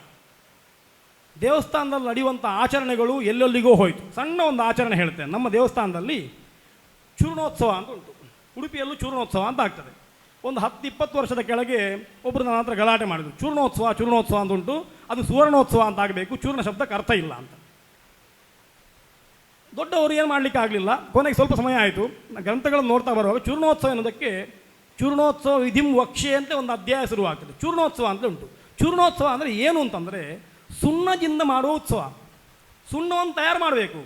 ಸುಣ್ಣವನ್ನು ತಯಾರು ಮಾಡಿ ಅದಕ್ಕೆ ಅರಚಿನ ಕೋಡನ್ನು ಜಜ್ಜಿ ಮಿಶ್ರಣ ಮಾಡಿ ಓಕುಳಿ ಮಾಡಿ ಆ ಓಕುಳಿಯನ್ನು ದೇವರಿಗೆ ಅಭಿಷೇಕ ಮಾಡಿ ಅದರಲ್ಲಿ ಊರವರು ಮಿಂದು ಅವಭೃತ ಮಾಡಬೇಕು. ಅದಕ್ಕೆ ಚೂರ್ಣೋತ್ಸವ ಅಂತ ಹೆಸರು. ನಮಗೆ ಪದ್ಯ ಬರ್ತದೆ, ಅರದರು ಅರಸಿನವ ಜನರು ಅದಕ್ಕೆ ಬೆರೆದರು ಸುಣ್ಣವ ಅಂತ ಹೇಳಿ ನಾವು ಬೇಕಾದರೆ ಪದ್ಯ ಹೇಳ್ತೇವೆ ಇಲ್ವಾ? ಈ ಪದ್ಯದಲ್ಲಿ ಉಂಟು ಓಕುಳಿ ಮಾಡೋದು ಹೇಗೆ ಅಂತ. ಚೆಲ್ಲಿದ ರೋಕುಳಿಯ ಅಂತ, ಬಲ್ಲಿದ ರಂಗನ ಒಲ್ಲಿಯ ಮೇಲೆ ಚೆಲ್ಲಿದ ರೋಕುಳಿ. ಅಲ್ಲಿ ಒಲ್ಲಿ ಅಂತಂದರೆ ಶಾಲು ಅಂತ ಅರ್ಥ ಅಥವಾ ಬಟ್ಟೆ ಅಂತ ಅರ್ಥ. ಚೆಲ್ಲಿದ ರೋಕುಳಿಯ ಅಂತ ನಾವು ಪದ್ಯ ಹೇಳ್ತೇವೆ. ಅಲ್ಲಿ ಅರಸಿನವನ್ನು ಅರೆದರು, ಅದಕ್ಕೆ ಸುಣ್ಣವನ್ನು ಬೆರೆಸಿದರು, ಆಮೇಲೆ ಅದನ್ನು ಕಲಸಿದರು ಅಂತ ಉಂಟಲ್ವಾ? ಇದೇ ವ್ಯವಸ್ಥೆಯನ್ನು ದೇವಸ್ಥಾನಕ್ಕೆ ಹೇಳಿದೆ ಶಾಸ್ತ್ರ. ಹೇಗೆ ಮಾಡಬೇಕು ಅಂತಂದರೆ ಒರಳನ್ನು ತರಬೇಕು, ಒರಳನ್ನು ತಂದು ಇಡಬೇಕು, ಒರಳಿಗೆ ಸುಣ್ಣ ಸುಧಾಖಂಡ, ಯಾವುದು ಚಿಪ್ಪು ಸುಣ್ಣ ಅಲ್ಲ, ಕಲ್ಲು ಸುಣ್ಣವನ್ನು ಹಾಕಬೇಕು, ಆಮೇಲೆ ಅರಸಿನದ ಕೋಡನ್ನು ಹಾಕಬೇಕು. ಅದಕ್ಕೆ ಎರಡಕ್ಕೂ ಆಚಾರ್ಯರು ಪೂಜೆ ಮಾಡಬೇಕು. ಪೂಜೆ ಮಾಡಿದ ಮೇಲೆ ಅದಕ್ಕೆ ಜನ ಇದ್ದಾರೆ, ಅದನ್ನು ಕುಟ್ಟುವವರಿದ್ದಾರೆ, ಆಚಾರ್ಯ ಸ್ವಲ್ಪ ಕುಟ್ಟಿ ಕೊಡಬೇಕು. ಆಮೇಲೆ ಅವರು ಬಂದು ಅವರು ಅದನ್ನು ಕುಟ್ಟಬೇಕು. ಕುಟ್ಟುವಾಗ ಬೇರೆ ತಾಡನಾಗಲೇ ಆಗಬೇಕು. ಹಾಗೆ ಮಾಡಿ ಅದನ್ನು ಕುಟ್ಟಿ ಸುಣ್ಣವನ್ನು ತಯಾರು ಮಾಡಬೇಕು, ಓಕುಳಿಯನ್ನು ತಯಾರು ಮಾಡಬೇಕು. ಅದಕ್ಕೆ ನೀರು ಹಾಕಿ ಓಕುಳಿ ಮಾಡಬೇಕು. ಆಮೇಲೆ ಅದನ್ನು ದೇವರಿಗೆ ನಿವೇದಿಸಿ, ದೇವರಿಗೆ ಅದನ್ನು ಪ್ರೋಕ್ಷಣೆ ಮಾಡಿ ಆಮೇಲೆ ಅದನ್ನು ಭಕ್ತರು ಸ್ವೀಕಾರ ಮಾಡಬೇಕು ಅಂತಿರುವಂಥದ್ದು. ಇದನ್ನು ವ್ಯವಸ್ಥಿತವಾಗಿ ಶಾಸ್ತ್ರ ಹೇಳಿದೆ. ಕೊನೆಗೆ ಒರಳು ಹೋಯಿತು. ಯಾಕೆಂದರೆ ಮನೆಯಲ್ಲಿ ಅವಲಕ್ಕಿ ತಯಾರು ಮಾಡೋದು ನಿಂತು ಹೋಯಿತು. ಪ್ರತಿಯೊಂದು ಮನೆಯಲ್ಲೂ ಕೂಡ ಅವಲಕ್ಕಿಯನ್ನು ತಯಾರು ಮಾಡ್ತಾ ಇದ್ದೆವು. ಅಕ್ಕಿಯನ್ನು ತಯಾರು ಮಾಡಲಿಕ್ಕೆ ಕಲ್ಲಿತ್ತು, ಅವಲಕ್ಕಿ ತಯಾರು ಮಾಡಲಿಕ್ಕೆ ಒರಳಿತ್ತು, ಒನಕೆಯೂ ಇತ್ತು. ಭತ್ತವನ್ನು ನೆನೆಸಿ ಒಂದು ದಿವಸ ಸ್ವಲ್ಪ ಬೇಯಿಸಿ ಹಾಕಿ ಕುಟ್ಟಿದರೆ ಅವಲಕ್ಕಿ ಆಗ್ತದೆ. ಅಕ್ಕಿಯನ್ನು ಬೇಯಿಸಿ ಕುಟ್ಟಿದರೆ ಕುಚ್ಚಿಗೆ ಅಕ್ಕಿ ಆಗ್ತದೆ. ಅಕ್ಕಿಯನ್ನು ಹಾಗೆ ಭತ್ತವನ್ನು ಹಾಗೆ ಕುಟ್ಟಿದರೆ ಬೆಳತಿಗೆ ಅಕ್ಕಿ ಆಗ್ತದೆ. ಇದು ನಮ್ಮ ಮಕ್ಕಳಿಗೆ ಗೊತ್ತಿಲ್ಲ. ಅದು ಹೊರಟು ಹೋಯಿತು, ಒರಳು ಹೋಯಿತು, ಒನಕೆಯೂ ಹೋಯಿತು. ಹಾಗಾಗಿ ದೇವಸ್ಥಾನದಲ್ಲೂ ಒರಳಿಲ್ಲ, ಒನಕೆ ಇಲ್ಲ. ಕೊನೆಗೇನು ಮಾಡೋದು? ಚೂರ್ಣೋತ್ಸವ ಆಗಬೇಕಲ್ವಾ? ಅದಕ್ಕೆ ಅಂಕುರದ ಜಿಡ್ಡೆ ಬರ್ತದೆ. ಅದು ಒರಳಿನ ಆಕಾರದಲ್ಲೇ ಇರ್ತದೆ ನಮ್ಮ ಊರಿನಲ್ಲೆಲ್ಲ. ಅಂಕುರ ಜಿಡ್ಡೆಯನ್ನು ಇಡುವುದು, ಅದಕ್ಕೆ ಒನಕೆ ಬೇಕಲ್ವಾ? ಅದಕ್ಕೆ ದೇವರಿಗೆ ಛತ್ರ ಇಡುವಂಥ ಕೋಲ್ ಇರ್ತದಲ್ವಾ? ಆ ಕೋಲ್ ತರುವುದು, ಅದರಲ್ಲಿ ಚೂರು ಅಭಿನಯ ಮಾಡೋದು, ಆಮೇಲೆ ಚೂರ್ಣೋತ್ಸವ ಮಾಡೋದು. ಯಾಕೆಂದರೆ ಶಾಸ್ತ್ರ ಬಿಡಲಿಕ್ಕಿಲ್ಲ ಅಂತ ಅವರಿಗೂ ಉಂಟು. ಒರಳಿಲ್ಲ, ಅಂಕುರ ಜಿಡ್ಡೆ ಒರಳಿನ ಹಾಗೆ ಉಂಟು, ಒನಕೆ ಇಲ್ಲ, ಛತ್ರದ ಕೋಲು ಒನಕೆ ಹಾಗೆ ಉದ್ದ ಉಂಟು. ಅದು ಎರಡನ್ನೂ ಒಟ್ಟು ಮಾಡಿದರು. ಯಾವ ಅಂಕುರ ಜಿಡ್ಡೆಯಲ್ಲಿ ಯಾವ ಛತ್ರದ ಕೋಲಿಟ್ಟುಕೊಂಡು ಹಾಕಿದರೆ ಓಕಳಿ ಮಾಡಲಿಕ್ಕೆ ಸಾಧ್ಯ? ಅಂದರೆ ಇದನ್ನು ಹೇಗೆ ಮಾಡಬೇಕು ಅದನ್ನು ಮಾಡದೆ ಸಾಮಾನ್ಯ ನಮ್ಮಲ್ಲಿ ಒಂದು ಪ್ರಕ್ರಿಯೆ ಆದರೆ ಸಾಕು, ಶಾಸ್ತ್ರಕ್ಕೆ ಸಾಕು. ನಾವು ಹೇಳೋದುಂಟಲ್ಲ, ಶಾಸ್ತ್ರಕ್ಕೆ ಮಾಡಿದರೆ ಸಾಕು ಅಂತ. ಶಾಸ್ತ್ರಕ್ಕೆ ಮಾಡಿದರೆ ಸಾಕು ಅಂದರೆ ಶಾಸ್ತ್ರ ಅಂದರೆ ಇಷ್ಟು ನೆನೆಸ್ಕೊಂಡಿದ್ದೇವೆ. ಸ್ವಲ್ಪ ಹಾಕಿ ಶಾಸ್ತ್ರಕ್ಕೆ. ಅಂದರೆ ಶಾಸ್ತ್ರ ಅಂದರೆ ನಾವು ರಾಮಾಯಣ ಮಹಾಭಾರತ ಅಂತ ಅರ್ಥ ಮಾಡಿಕೊಂಡ ಹಾಗೆ. ಶಾಸ್ತ್ರ ಅಂತಂದರೆ ನಿಮಗೋಸ್ಕರ, ನನಗೆ ಬೇಡ ಆಚಾರ್ಯ, ನಿಮಗೋಸ್ಕರ. ಶಾಸ್ತ್ರಕ್ಕೆ ಸ್ವಲ್ಪ ಸಾಕು ಅಂದರೆ ಶಾಸ್ತ್ರ ನಮಗೊಬ್ಬರಿಗೆ ಮಾತ್ರವ? ಶಾಸ್ತ್ರಕ್ಕೆ ಸಾಕು ಅಂತಂದರೆ ಶಾಸ್ತ್ರಕ್ಕೆ ಬೇಕು, ಸಾಕಲ್ಲ. ಶಾಸ್ತ್ರಕ್ಕಾದರೂ ಒರಳು ತರಬೇಕು, ಶಾಸ್ತ್ರಕ್ಕಾದರೂ ಒನಕೆ ತರಬೇಕು, ಸುಣ್ಣದ ಕಲ್ಲು ತರಬೇಕು, ಓಕುಳಿ ಮಾಡಬೇಕು, ಉತ್ಸವ ಮಾಡಬೇಕು. ಈ ಧೀಮಂತಿಕೆ ನಮ್ಮಲ್ಲಿ ಇಲ್ಲ ಅಂತ ಆಯ್ತಲ್ವ? ನಾವು ಚಾರಿತ್ರಿಕವಾಗಿ ನೈತಿಕವಾಗಿ ಎಲ್ಲ ಪೂರ್ತಿ ನೆಲದಲ್ಲಿ ಮಲ್ಕೊಂಡು ಬಿಟ್ಟೇವಲ್ಲ, ನಮ್ಮ ಮೇಲೆ ಮಣ್ಣು ಬಿತ್ತಲ್ವ? ಇಷ್ಟು ಬೇಜಾರಾಗ್ತದೆ. ದೇವಾಲಯ ಸಂಸ್ಕೃತಿ ಅನ್ನುವಂಥದ್ದು ಬದುಕಲಿಕ್ಕೆ ಹೇಳಿಕೊಟ್ಟ ಸಂಸ್ಕೃತಿ. ದೇವಾಲಯದಲ್ಲಿ ಅರ್ಚಕ, ಆಚಾರ್ಯ, ಯಜಮಾನ ಇಷ್ಟೇ ಅಲ್ಲ, ದೇವಾಲಯದಲ್ಲಿ ಪ್ರತಿಯೊಬ್ಬ ವೃತ್ತಿಯವನಿಗೂ ಕೆಲಸ ಉಂಟು. ಚಮ್ಮಾರನಿಗೆ ಕೆಲಸ ಉಂಟು, ಬಡಗಿಗೆ ಕೆಲಸ ಉಂಟು, ವಾದ್ಯವಾದನಿಗೆ ಕೆಲಸ ಉಂಟು, ಗುಡಿಸುವವನಿಗೆ ಕೆಲಸ ಉಂಟು, ದೀವಟಿಗೆ ಹಿಡಿಯುವವನಿಗೆ ಕೆಲಸ ಉಂಟು. ನಮಗೆ ಗೊತ್ತಿಲ್ಲ, ಒಂದು ದೇವಸ್ಥಾನಕ್ಕೆ 75ಕ್ಕೂ ಹೆಚ್ಚಿನ ಚಾಕ್ರಿಯವರಿದ್ದಾರೆ ಒಂದು ದೇವಸ್ಥಾನಕ್ಕೆ ಇವತ್ತಿಗೂ. ಅಷ್ಟೂ ಜನ ಬರಬೇಕು, ಉತ್ಸವ ಆಗಬೇಕು. ಎಷ್ಟೋ ಜನ ಬರ್ತಾ ಇಲ್ಲ, ಯಾಕೆಂದ್ರೆ ಬರಲಿಕ್ಕೆ ಆಗೋದಿಲ್ಲ. ದೀವಟಿಗೆ ಬಟ್ಟೆ ಯಾರು ಕೊಡಬೇಕು ಅಂತುಂಟು, ಎಣ್ಣೆ ಯಾರು ಕೊಡಬೇಕು ಅಂತುಂಟು. ಈ ರೀತಿಯ ವ್ಯವಸ್ಥೆಗಳಿದ್ದಾವೆ, ಎಲ್ಲ ಹೋಯ್ತು. ದಿವಟಿಗೆ ಬೇಡ, ಯಾಕೆಂದ್ರೆ ಲೈಟ್ ಬಂತು, ದಿವಟಿಗೆ ಯಾಕೆ? ಎಷ್ಟೋ ಜನ ಕೇಳೋದುಂಟು, ಹಗಲಿಗೆ ಯಾಕೆ ದಿವಟಿಗೆ? ಹಗಲಿಗೂ ದಿವಟಿಗೆ ಬೇಕು. ನಾವು ನಮ್ಮ ಹೊಸ ಕಾರುಗಳನ್ನು ಹಗಲಿಗೂ ಲೈಟ್ ಹಾಕೊಂಡು ಹೋಗುವುದಿಲ್ವ? ಆಗ ಯಾರು ಪ್ರಶ್ನೆ ಮಾಡೋದಿಲ್ಲ. ಕೆಲವು ಇವತ್ತಿನ ವೆಹಿಕಲ್ಗಳಲ್ಲಿ ಲೈಟ್ ಆನ್ ಆಗಿಯೇ ಇರ್ತದೆ, ಅದು ಆಫ್ ಆಗೋದಿಲ್ಲ. ಅದು ಆ ವ್ಯವಸ್ಥೆ ಹಾಗೆ, ಅದು ಹಗಲಿಗೂ ಲೈಟ್ ಆಗ್ತದೆ, ಒಂದು ಲೈಟ್ ಆಗ್ತಾ ಇರ್ತದೆ ಬೇಕು ಅಂತ. ಆ ನಿಯಮಗಳಿದ್ದಾವೆ. ದೇವರಿಗೆ ಯಾಕೆ ಬೇಡ? ದೇವರಿಗೂ ಹಗಲು ದಿವಟಿಗೆ ಬೇಕು. ಇಲ್ಲಿವರೆಗೆ ಅಂತಂದರೆ ಹಗಲು ದಿವಟಿಕೆ ಎನ್ನುವಂಥದ್ದು ವೈಭವದ ಪ್ರತೀಕ ಎನ್ನುವ ಶಬ್ದವೇ ಆಗಿ ಹೋಯಿತು ನಮ್ಮಲ್ಲಿ. ಹಗಲು ದಿವಟಿಕೆ ಎನ್ನುವ ಶಬ್ದಕ್ಕೆ ವೈಭವ ಅಂತ ಅರ್ಥ. ನಿಜವಾಗಿ ದಿವಟಿಗೆ ಬೇಡ, ಆದರೂ ಹಿಡ್ಕೊಂಡು ಹೋಗ್ತಾರೆ ಅಂತಂದರೆ ಉಂಟು ಅಂತ ಅರ್ಥ ಅಂತ. ಆ ರೀತಿ ಆಯ್ತು. ಅದು ಆಗಲ್ಲ. ದೇವರ ವೈಭವದ ಪ್ರತೀಕ ಅದು. ದಿವಟಿಗೆ ಆಗಲಿ, ಛತ್ರ, ಮಳೆ ಬಂದರೆ ಮಾತ್ರ ಛತ್ರ ಅಲ್ಲ, ಬಿಸಿಲು ಬಂದರೆ ಮಾತ್ರ ಛತ್ರ ಅಲ್ಲ, ಯಾವತ್ತೂ ಛತ್ರ ಬೇಕು ದೇವರಿಗೆ. ದೇವರು ಮಹಾರಾಜ ಅಂತ ಕಲ್ಪಿಸಿಕೊಳ್ಬೇಕು ಅಂತ ಅರ್ಥ. ಆ ಮಹಾರಾಜನ ಎದುರಿಗೆ ನಾವೆಲ್ಲ ಅವನ ಚಾಕರಿ ಮಾಡುವವರು ಅಂತ ಅರ್ಥ. ಈ ಕಲ್ಪನೆಯಲ್ಲಿ ದೇವಸ್ಥಾನವನ್ನು ಪ್ರಾಚೀನರು ಕಟ್ಟಿದರು ಅಂತ ಗೊತ್ತಾಗ್ತದೆ ನಮಗೆ. ಇದೆಲ್ಲ ದೇವಸ್ಥಾನದ ಬಹಿರಂಗವಾದ ವ್ಯವಸ್ಥೆ. ಉತ್ಸವದ ವ್ಯವಸ್ಥೆ ಅದು ಇನ್ನೊಂದು ಅದ್ಭುತವಾದ್ದು. ನಿತ್ಯ ಪೂಜೆಯ ವ್ಯವಸ್ಥೆ ಇನ್ನೂ ಅದ್ಭುತವಾದ್ದು. ಇದೆಲ್ಲ ಯಾಕೆ ಅಂತ ಕೇಳಿದರೆ, ದೇವರ ಆಲಯದಲ್ಲಿ ಪಂಚಭೂತಗಳಿಗೆ ಒಂದು ಸ್ಥಾನ ಉಂಟು. ಅಭಿಷೇಕವನ್ನು ಯಾಕೆ ದೇವರ ವಿಗ್ರಹಕ್ಕೆ ಮಾಡಬೇಕು? ಪ್ರಾಸಾದಕ್ಕೆ ಯಾಕೆ ಅಭಿಷೇಕ ಮಾಡುವುದಿಲ್ಲ? ಅಥವಾ ಕೆಳಗೆ ನೀರು ಯಾಕೆ ಹಾಕಬೇಕು, ಮೇಲೆ ಯಾಕೆ ಹಾಕುವುದಿಲ್ಲ ಅಂತ ಕೆಲವು ಪ್ರಶ್ನೆಗಳುಂಟು. ಈ ಪಂಚಭೂತಗಳನ್ನು ಕಲ್ಪಿಸಿಕೊಂಡಿದ್ದಾರೆ. ದೇವಸ್ಥಾನದ ತಳಂಕಲ್ಲು, ನೆಲ, ಅದು ಪೃಥ್ವಿ ಅಂತ. ದೇವಸ್ಥಾನದ ಪೀಠದಲ್ಲಿ ನೀರು ಹೋಗಲಿಕ್ಕೆ ಒಂದು ದಾರಿ ಉಂಟು. ಬೇರೆ ಎಲ್ಲ ವಸ್ತುಗಳಲ್ಲಿ ನೀರಿಗೋಸ್ಕರ ಯಾವುದೇ ಕೆಲಸವನ್ನು ಮಾಡಿದ್ದಿಲ್ಲ. ತಳಂಕಲ್ನಲ್ಲಿ ಮತ್ತೆ ದೇವರ ಪೀಠದಲ್ಲಿ ಮಾತ್ರ ಉದಕಧಾತ್ರಿ ಅಂತ ಅದಕ್ಕೆ ಹೆಸರು. ನೀರು ಹಿಡ್ಕೊಂಡು ಹೋಗಲಿಕ್ಕೇ ಇರುವ ಜಾಗ. ಅಲ್ಲಿ ನೀರು ನಿಲ್ಲಬೇಕಾದ, ನೀರು ಹೋಗಬೇಕಾದ್ರಿಂದ ಅದು ಅಪ್ಪಿಗೆ ಸ್ಥಾನ, ಉದಕಕ್ಕೆ ಸ್ಥಾನ. ಸ್ವಲ್ಪ ಮೇಲೆ ಬಂದರೆ, ಪೀಠಕ್ಕಿಂತ ಸ್ವಲ್ಪ ಮೇಲೆ ಬಂದರೆ ದೀಪಕ್ಕೆ ಸ್ಥಾನ, ಅದು ತೇಜಸ್ಸಿನ ಸ್ಥಾನ. ಅದಕ್ಕಿಂತ ಮೇಲೆ ಗಾಳಿಗೆ ಸ್ಥಾನ. ಅದು ಗಾಳಿಗೆ ಸ್ಥಾನ ಎಲ್ಲಿ ಅಂತ ಕೇಳಿದ್ರೆ ದೇವಸ್ಥಾನದ 2ನೇ ನೆಲೆ. ಆ 2ನೇ ನೆಲೆಗೆ ಅದಕ್ಕೆ ಗಾಳಿ ಮಾಡ ಅಂತ ಹೆಸರು. ಅದರಲ್ಲಿ ದೇವರ ಪ್ರತಿಷ್ಠೆ ಇರುವುದಿಲ್ಲ. ನಮ್ಮಲ್ಲಿ ದೇವಸ್ಥಾನದ ಒಳಗೆ ಮಾತ್ರ ಪ್ರತಿಷ್ಠೆ. ಜೈನರಲ್ಲಿ ಬಸದಿಯ 2ನೇ ನೆಲೆಯಲ್ಲಿ ಪ್ರತಿಷ್ಠೆ ಉಂಟು, 3ನೇ ನೆಲೆಯಲ್ಲಿ ಪ್ರತಿಷ್ಠೆ ಉಂಟು. ನಮ್ಮಲ್ಲಿ ದೇವಸ್ಥಾನದಲ್ಲಿ 1ನೇ ನೆಲೆಯಲ್ಲಿ ಮಾತ್ರ ಪ್ರತಿಷ್ಠೆ, 2ನೇ ನೆಲೆಯಲ್ಲಿ ಪ್ರತಿಷ್ಠೆ ಇಲ್ಲ. ಸುಮ್ಮನೆ ಒಂದು ಬಾಗಿಲು ಮಾಡಿಡ್ತೇವೆ, ಅದಕ್ಕೆ ಹೆಸರು ಗಾಳಿ ಮಾಡ ಅಂತ. ಅದು ವಾಯು, ಗಾಳಿ ಇರುವಂಥ ಜಾಗ. ಆಕಾಶ ಸ್ತೂಪ್ಯಗ್ರಕ್ಕಿಂತ ಅನಂತರದ್ದು ಆಕಾಶ. ಹೀಗೆ ಪೃಥ್ವಿ, ಅಪ್ಪು, ತೇಜಸ್ಸು, ವಾಯು, ಆಕಾಶಗಳು ಇಡೀ ಪ್ರಾಸಾದ್ಯದಲ್ಲಿ ಇದ್ದಾವೆ ಅಂತ ತೋರಿಸ್ಲಿಕ್ಕೆ ಒಂದು ವ್ಯವಸ್ಥೆ ಉಂಟು. ಅದಕ್ಕೋಸ್ಕರ ಪೃಥ್ವಿಯ ಜಾಗದಲ್ಲಿ ಪೀಠ, ಅದರ ಮೇಲೆ ನೀರಿನಿಂದ ಅಭಿಷೇಕ ಮಾಡಬೇಕು ಅಂತ ವ್ಯವಸ್ಥೆ ಬಂದದ್ದು. ದೇವರಿಗೆ ಎಲ್ಲ ವಸ್ತುಗಳಿಂದ ಅಭಿಷೇಕ ಆಗಬೇಕು ಅಂತ. ನಾವು ಹೇಗೆ ಬೆಳಗ್ಗಿಂದ ಎದ್ದು ಸಂಜೆ ಮಲಗುವವರೆಗೆ ಒಂದಿಷ್ಟು ಸುಖಗಳನ್ನು ಅನುಭವಿಸ್ತೇವೋ, ದೇವರಿಗೂ ಅಷ್ಟೇ ಸುಖಗಳಿದ್ದಾವೆ. ಸುಪ್ರಭಾತದಿಂದ ಆರಂಭಿಸಿ ಶಯನೋತ್ಸವದವರೆಗೆ ಮತ್ತೆ ಗಂಟೆ ಬಡಿಬಾರ್ದು. ದೇವರು ಮಲ್ಕೊಂಡಿದ್ದಾರೆ, ಮಗು ಅದು ಮತ್ತೆ ಪುನಃ ಎದ್ದರೆ ಕಷ್ಟ ಆಗ್ತದೆ. ಅದು ಹತ್ತರೆ ಅದನ್ನು ಸಂಭಾಳಿಸ್ಲಿಕ್ಕೆ ಕಷ್ಟ ಆಗ್ತದೆ. ಹಾಗಾಗಿ ಅದು ಮಗು ಏಳುವುದಕ್ಕಿಂತ ಮೊದಲು ಗಂಟೆ ಬಡಿಬಾರ್ದು. ಏಳುವ ಹೊತ್ತಿಗೆ ಗಂಟೆ ಬಾರಿಸಿ ಒಳಗೆ ಹೋಗುವಾಗ ದೇವಸ್ಥಾನಕ್ಕೆ ಬಾಗಿಲು ತೆಗೆಯುವ ಮೊದಲಿಗೆ ಒಂದು ನಿಯಮ ಉಂಟು. ಹಳೆಯ ಅರ್ಚಕರಿಗೆಲ್ಲ ಗೊತ್ತುಂಟು, ಹೊಸಬರು ಮರೆತು ಬಿಟ್ಟಿದ್ದಾರೆ. ದೇವಸ್ಥಾನಕ್ಕೆ ಹೋಗುವಾಗ ಮೊದಲಿಗೆ ಬಾಗಿಲು ತೆಗಿಬೇಕಾದ್ರೆ ಬೀಗದ ಕೈ ಹಿಡ್ಕೊಂಡು ಬಂದು ಒಮ್ಮೆ ನಮಸ್ಕಾರ ಮಾಡಿ, ಆಮೇಲೆ ಮೆಲ್ಲ ಮೆಟ್ಲು ಹತ್ತಿ ಗಂಟೆ ಬಡಿದು ಬೀಗ ತೆಗೆದು ಮತ್ತೆ ಬಾಗಿಲನ್ನು ಮೆಲ್ಲ ತೆಗೆದು ಒಳ ಹೋಗಬೇಕು. ಗಂಟೆ ಬಡಿಯದೆ ಒಳ ಹೋಗ್ಲಿಕ್ಕಿಲ್ಲ. ಯಾಕೆ ಅಂತಂದರೆ ದೇವರಿಗೆ ಒಳ ಹೋಗುವಾಗ ನಾನು ಬರ್ತಾ ಇದ್ದೇನೆ ಅಂತ ಒಂದು ಕಾಲಿಂಗ್ ಬೆಲ್ ಹಾಕಬೇಕು. ಎಷ್ಟೋ ಸರ್ತಿ ಕೇಳ್ತೇವೆ, ಒಂದು ಬೆಲ್ ಹಾಕಿ ಬರಲಿಕ್ಕೆ ಆಗಲಿಲ್ವಾ ನಿಮ್ಗೆ? ಆ ಮ್ಯಾನರ್ಸ್ ಇಲ್ವಾ ಅಂತ ನಾವು ಸುಮ್ಮನೆ ಕೇಳ್ತೇವೆ. ಒಂದು ಬೆಲ್ ಹಾಕಿ ಬರಬೇಕಲ್ವ? ಒಳ ಬರೋದು ಸಿದ್ದು ಬರೋದಾ ಹೇಳಿ ಬರಬೇಕಲ್ವಾ ಅಂತ. ಅಧ್ಯಾಪಕರು ಶಾಲೆಯಲ್ಲಿ ಕ್ಲಾಸ್ನಲ್ಲಿ ಇದ್ದರೆ, ಇವತ್ತು ಉಂಟ ಇಲ್ವೋ ಗೊತ್ತಿಲ್ಲ, ಕ್ಲಾಸ್ನಲ್ಲಿ ಇದ್ದರೆ ಮಾತಾಡ್ತಾ ಇದ್ದರೆ, ನಮಗಿಂತ ಮೊದಲೇ ಕ್ಲಾಸ್ ಆರಂಭ ಆಗಿದ್ದರೆ ಬಾಗಿಲ ಹತ್ತಿರ ನಿಂತ್ಕೊಂಡು ಕೈ ಹೀಗೆ ಎತ್ತಿ ಸಾರ್ ಸಾರ್ ಸಾರ್ ಅಂತ ಹೀಗೆ ನೋಡಿ, ಹಾಂ ಅಂತ ಹೇಳಿದರೆ, ಬಾ ಅಂತಲ್ಲ ಹಾಂ ಅಂತ ಹೇಳಿದರೆ ಮತ್ತೆ ಬರೋದು. ಈ ವ್ಯವಸ್ಥೆ ಇತ್ತು, ಇವತ್ತು ಹೋಗಿದೆ. ಇವತ್ತು ಅವರೇ ನೋಡ್ತಾ ಇರಬೇಕು ಅಧ್ಯಾಪಕರು ಯಾವಾಗ ಬರ್ತಾನೆ ಅಂತ. ಆ ಸ್ಥಿತಿ ಬರಬಾರ್ದು. ಆ ಸ್ಥಾನಕ್ಕೆ ಆ ವ್ಯಕ್ತಿ ಕೊಡುವ ಗೌರವ ಕೊಡಬೇಕು. ದೇವಸ್ಥಾನದ ಸಂಸ್ಕೃತಿ ಅದನ್ನು ಕಲಿಸಿದೆ. ದೇವರ ಹತ್ತಿರ ಹೋಗುವಾಗ ಗರ್ಭಗುಡಿಗೆ ಸಣ್ಣ ಬಾಗಿಲು. ಯಾಕೆ ಅಂತಂದರೆ ತಲೆ ಎತ್ತಿ ಒಳ ಹೋಗಬಾರ್ದು, ಬಗ್ಗಿಸಿ ಒಳ ಹೋಗಬೇಕು. ಬರುವಾಗಲೂ ಬಗ್ಗಿಸಿ ಹೊರ ಬರಬೇಕು ಅಂತ. ಗಂಟೆ ಬಡಿದು ಒಳ ಹೋಗಬೇಕು, ದೇವರೇ ನಾನು ಬಂದಿದ್ದೇನೆ ಏಳು ಅಂತ. ಸುಪ್ರಭಾತ ಆಯಿತು. ರಾತ್ರಿ ಮಲಗಿಸಿದ ಮೇಲೆ ಬಾಗಿಲು ಹಾಕುವಾಗ ಮೊದಲು ಗಂಟೆ ಬಡಿದು ಬಾಗಿಲು ಹಾಕೋದು. ಬಾಗಿಲು ಹಾಕಿ ಗಂಟೆ ಬಡಿದಲ್ಲ, ಗಂಟೆ ಬಡಿದು ಮತ್ತೆ ಬಾಗಿಲು ಹಾಕಿ ನಮಸ್ಕಾರ ಮಾಡಿ ಬರಬೇಕು. ಆಮೇಲೆ ಗಂಟೆ ಬಡಿಲಿಕ್ಕಿಲ್ಲ. ಇವತ್ತು ಕೂಡ ಉತ್ಸವ ದಿವಸ, ಶಯನೋತ್ಸವ ದಿವಸ ಅದನ್ನು ಎಲ್ಲ ತಂತ್ರಿಗಳು ಪಾಲಿಸ್ತಾರೆ, ಎಲ್ಲ ಅರ್ಚಕರು ಪಾಲಿಸ್ತಾರೆ. ಎಲ್ಲಿವರೆಗೆ ಅಂತಂದರೆ ಗಂಟೆಯ ನಾಲಿಗೆಗೆ ಹಗ್ಗ ಕಟ್ಟಿ ಗಂಟೆ ಕಟ್ಟಿಬಿಡ್ತಾರೆ. ಇನ್ನು ಗೊತ್ತಿಲ್ಲದೆ ಯಾರು ಬಡಿಬಾರ್ದು ಅಂತ. ಅದನ್ನು ಬಿಚ್ಚುವುದು ಯಾವಾಗ ಅಂದರೆ ಮರು ದಿವಸ ಪುಣ್ಯ ಆಗಿ ಗಂಟಾನಾದ ಆದಮೇಲೆ ಬಿಚ್ಚು. ಅಷ್ಟು ವ್ಯವಸ್ಥೆ ಇಟ್ಟುಕೊಂಡಿದ್ದಾರೆ ದೇವರ ಮೇಲಿನ ಗೌರವದಿಂದ, ಬೇರೆ ಯಾವುದರಿಂದ ಅಲ್ಲ. ಈ ಎಲ್ಲ ಉತ್ಸವ ನಡೆಯುವುದು ನೀವು ನೋಡಿ. ಎಷ್ಟೋ ದೇವಸ್ಥಾನದಲ್ಲಿ ರಾತ್ರಿ 2 ಗಂಟೆಗೆ ಬಲಿ ಆಗ್ತದೆ, 3 ಗಂಟೆಗೆ ಬಲಿ ಆಗ್ತದೆ, 4 ಗಂಟೆಗೆ ಬಲಿ ಆಗ್ತದೆ. ಬೆಳಗಿನ ಬಲಿ 4 ಗಂಟೆಗೆ ಆಗ್ತದೆ, ರಾತ್ರಿ ಬಲಿ 2 ಗಂಟೆಗೆ ಆಗ್ತದೆ ಅಂತ ದೇವಸ್ಥಾನಗಳಿದ್ದಾವೆ. ರಾತ್ರಿ ಉತ್ಸವ. ಜನ ಎಷ್ಟಿರ್ತಾರೆ ಅಂತಂದರೆ ತಂತ್ರಿಗಳು, ದೇವರು ಹೋಗುವವರು, 2 ಜನ ಡ್ಯೂಟಿಗೆಯವರು, ಒಂದು 4 ಜನ ಪಟಾಕದವರು ಮಾತ್ರ. ಯಜಮಾನ ನಿದ್ದೆ ಮಾಡ್ತಾ ಇರ್ತಾನೆ. ಮೊದಲನೇ ಬಲಿಗೆ ಬಂದಿರ್ತಾನೆ, 2ನೇ ಬಲಿಗೆ ನಿಂಕಳೆ ಹಂಪಲೆ ಅಂತ ನಿದ್ದೆ ಮಾಡ್ತಾ ಇರ್ತಾನೆ. ಯಜಮಾನರು ಬರುವುದಿಲ್ಲ. ಅಲ್ಲಿಯವರೆಗೆ ದೇವಸ್ಥಾನದ ಪರಿಸ್ಥಿತಿ ಉಂಟು. ಆದರೆ ಇಷ್ಟು ಜನ ಯಾವುದೇ ಬೇಸರ ಇಲ್ಲದೆ ಬಲಿ ಮಾಡ್ತಾ ಇರ್ತಾರೆ. ಕಾರಣ ಏನು ಅಂತಂದರೆ, ನಮಗಿಂತ ದೊಡ್ಡವರು ದೇವರಿದ್ದಾರಲ್ಲ ನಮ್ಮೊಟ್ಟಿಗೆ, ಅವರನ್ನು ಹೇಗೆ ಬಿಡೋದು? ಎಲ್ಲ ಮನೆ ಹೋಗಿ ಮಲ್ಕೊಳ್ಬೋದು ದಿವಸ.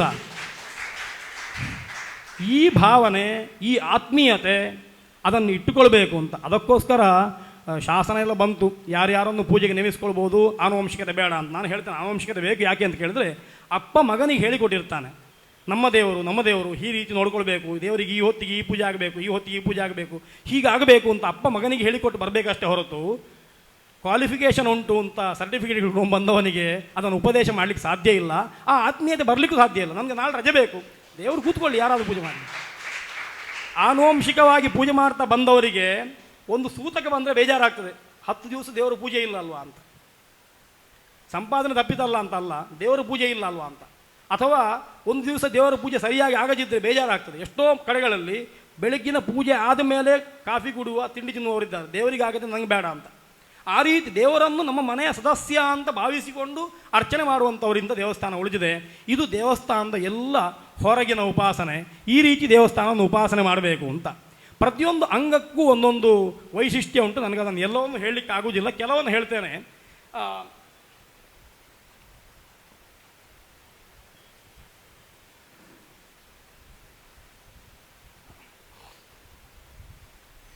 ದೇವಸ್ಥಾನದಲ್ಲಿ ಅಧಿಷ್ಠಾನ ಆದಮೇಲೆ ಗೋಡೆ ಬರ್ತದೆ.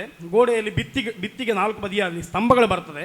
ಸ್ತಂಭಗಳು ಬಂದ ಮೇಲೆ ಮಧ್ಯದಲ್ಲಿ ಘನದ್ವಾರ ಅಂತ ಬರ್ತದೆ. ಮೊದಲಿಗೆ ದ್ವಾರ ಇರ್ತದೆ, ದೇವಸ್ಥಾನಕ್ಕೆ ಒಳ ಹೋಗುವಾಗ ದ್ವಾರ ಇರ್ತದೆ. 3 ಪಾರ್ಶ್ವಗಳಲ್ಲಿ ಘನದ್ವಾರ ಅಂತ ಬರ್ತದೆ. ಈ ಘನದ್ವಾರವನ್ನು ಯಾಕೆ ಮಾಡಿದ್ದು ಅಂತ ಕೇಳಿದ್ರೆ, ನಿಜವಾಗಿ ಮಾಡಲಿಕ್ಕೆ ಹೇಳಿದ್ದು ದ್ವಾರವನ್ನು ರಕ್ಷಣೆ ಮಾಡಲಿಕ್ಕೆ ಕಷ್ಟ ಆಗ್ತದೆ ಅಂತ ಕೊನೆಗೆ ನಾವು ಅದನ್ನು ಘನದ್ವಾರವಾಗಿ ಬದಲಾಯಿಸಿಕೊಂಡದ್ದು ಅಷ್ಟೇ. ಇವತ್ತು ನೀವು ಮಹಾಪ್ರಾಸಾದಗಳನ್ನು ನೋಡಿದರೆ 4 ಬದಿಯಲ್ಲೂ ದ್ವಾರಗಳುಂಟು. ಗರ್ಭಗುಡಿಗಲ್ಲ, ಪ್ರಾಸಾದಕ್ಕೆ. ಪ್ರಾಸಾದ ಬೇರೆ, ಗರ್ಭಗುಡಿ ಬೇರೆ. ಗರ್ಭಗುಡಿ ಅನ್ನುವಂಥದ್ದು ಒಳಗಿನ ಚತುರಶ್ರ ಆಗಿರ್ತದೆ, ಪ್ರಾಸಾದ ಎನ್ನುವಂಥದ್ದು ಹೊರಗಿನ ಚತುರಶ್ರ ಆಗಿರ್ತದೆ. ಇದೊಂದು ಬೇರೆ, ಇದೊಂದು ಬೇರೆ. ಇದಕ್ಕೆ 4 ದ್ವಾರ ಇರ್ತದೆ. ಈ 4 ದ್ವಾರ ಇರುವಂಥದ್ದು ಪ್ರಾಸಾದಕ್ಕೆ ಚತುರ್ಮುಖತ್ವವನ್ನು ಸಮರ್ಥಿಸಲಿಕ್ಕೋಸ್ಕರ. ಅದು ಚತುರ್ಮುಖವಾಗಿ ಉಂಟು, ಸರ್ವತೋಮುಖವಾಗಿ ಉಂಟು ಅಂತ ನಾನು ಹಾಗೆ ಹೇಳಿದೆ ಅಲ್ವಾ. ಪ್ರಾಸಾದ ಪುರುಷ ಅಂತಂದರೆ ಪಾದುಕೆಯಿಂದ ಸ್ತೂಪ್ಯಗ್ರಾಂತವಾಗಿ ನಿಂತುಕೊಂಡ ಮನುಷ್ಯನ ಹಾಗೆ, 2 ಕೈಗಳನ್ನು ಹೀಗೆ ನಿಂತುಕೊಂಡ ಮನುಷ್ಯನ ಹಾಗೆ ಅಂತ ಕಾಣ್ತದೆ ಅಂತ. ಅದೇ ರೀತಿಯಲ್ಲಿ ಮಲಗಿಕೊಂಡು ಇರುವಂಥ ಮನುಷ್ಯನ ಹಾಗೂ ದೇವರನ್ನು ಕಾಣಬೇಕು ಅಂತ ಒಂದು ವ್ಯವಸ್ಥೆ ಉಂಟು. ಹಾಗಾಗಿ ನಾವೇನು ಮಾಡ್ತೇವೆ ಅಂತಂದರೆ, ಪ್ರಾಸಾದ ಪುರುಷನನ್ನು ಈ ರೀತಿ ಕಲ್ಪಿಸಿಕೊಂಡ ಹಾಗೆ ಈ ರೀತಿಯೂ ಕಲ್ಪಿಸಿಕೊಳ್ತೇವೆ. ಪ್ರಾಸಾದ ಪುರುಷನ ಶಿರಸ್ಸು ದೇವಸ್ಥಾನದ ಹೊರಗೋಪುರದಲ್ಲುಂಟು. ಅವನ ಎದೆ ಅನ್ನುವಂಥದ್ದು ಗರ್ಭಗೃಹದಲ್ಲುಂಟು, ಇಲ್ಲುಂಟು. ಆಮೇಲೆ ಕುಕ್ಷಿ ಮಂಟಪದಲ್ಲುಂಟು, ಧ್ವಜಸ್ಥಾನದಲ್ಲಿ ಗುಖ್ಯ ಉಂಟು. ಆಮೇಲೆ ಅವನ ಕಾಲು ಎನ್ನುವಂಥದ್ದು ಹೊರಗಿನ ಗೋಪುರದಲ್ಲುಂಟು.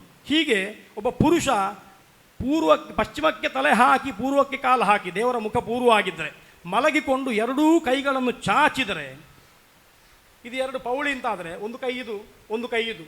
ಇದು ಶಿರಸ್ಸು, ಇದು ಮಧ್ಯದೇಹ, ಇದು ಕುಕ್ಷಿ, ಇದು ಗುಖ್ಯ, ಇದು ಪಾದ. ಹೀಗೆ 2 ಕೈಗಳನ್ನು ಶಿಲುಬೆ ಆಕಾರದಲ್ಲಿ ಚಾಚಿ ಮಲಗಿಕೊಂಡ್ರೆ ಹ್ಯಾಕ್ ಕಾಣ್ತಾನೋ ದೇವಸ್ಥಾನ ಹಾಗೆ ಕಾಣಬೇಕು, ಕಾಣ್ತದೆ.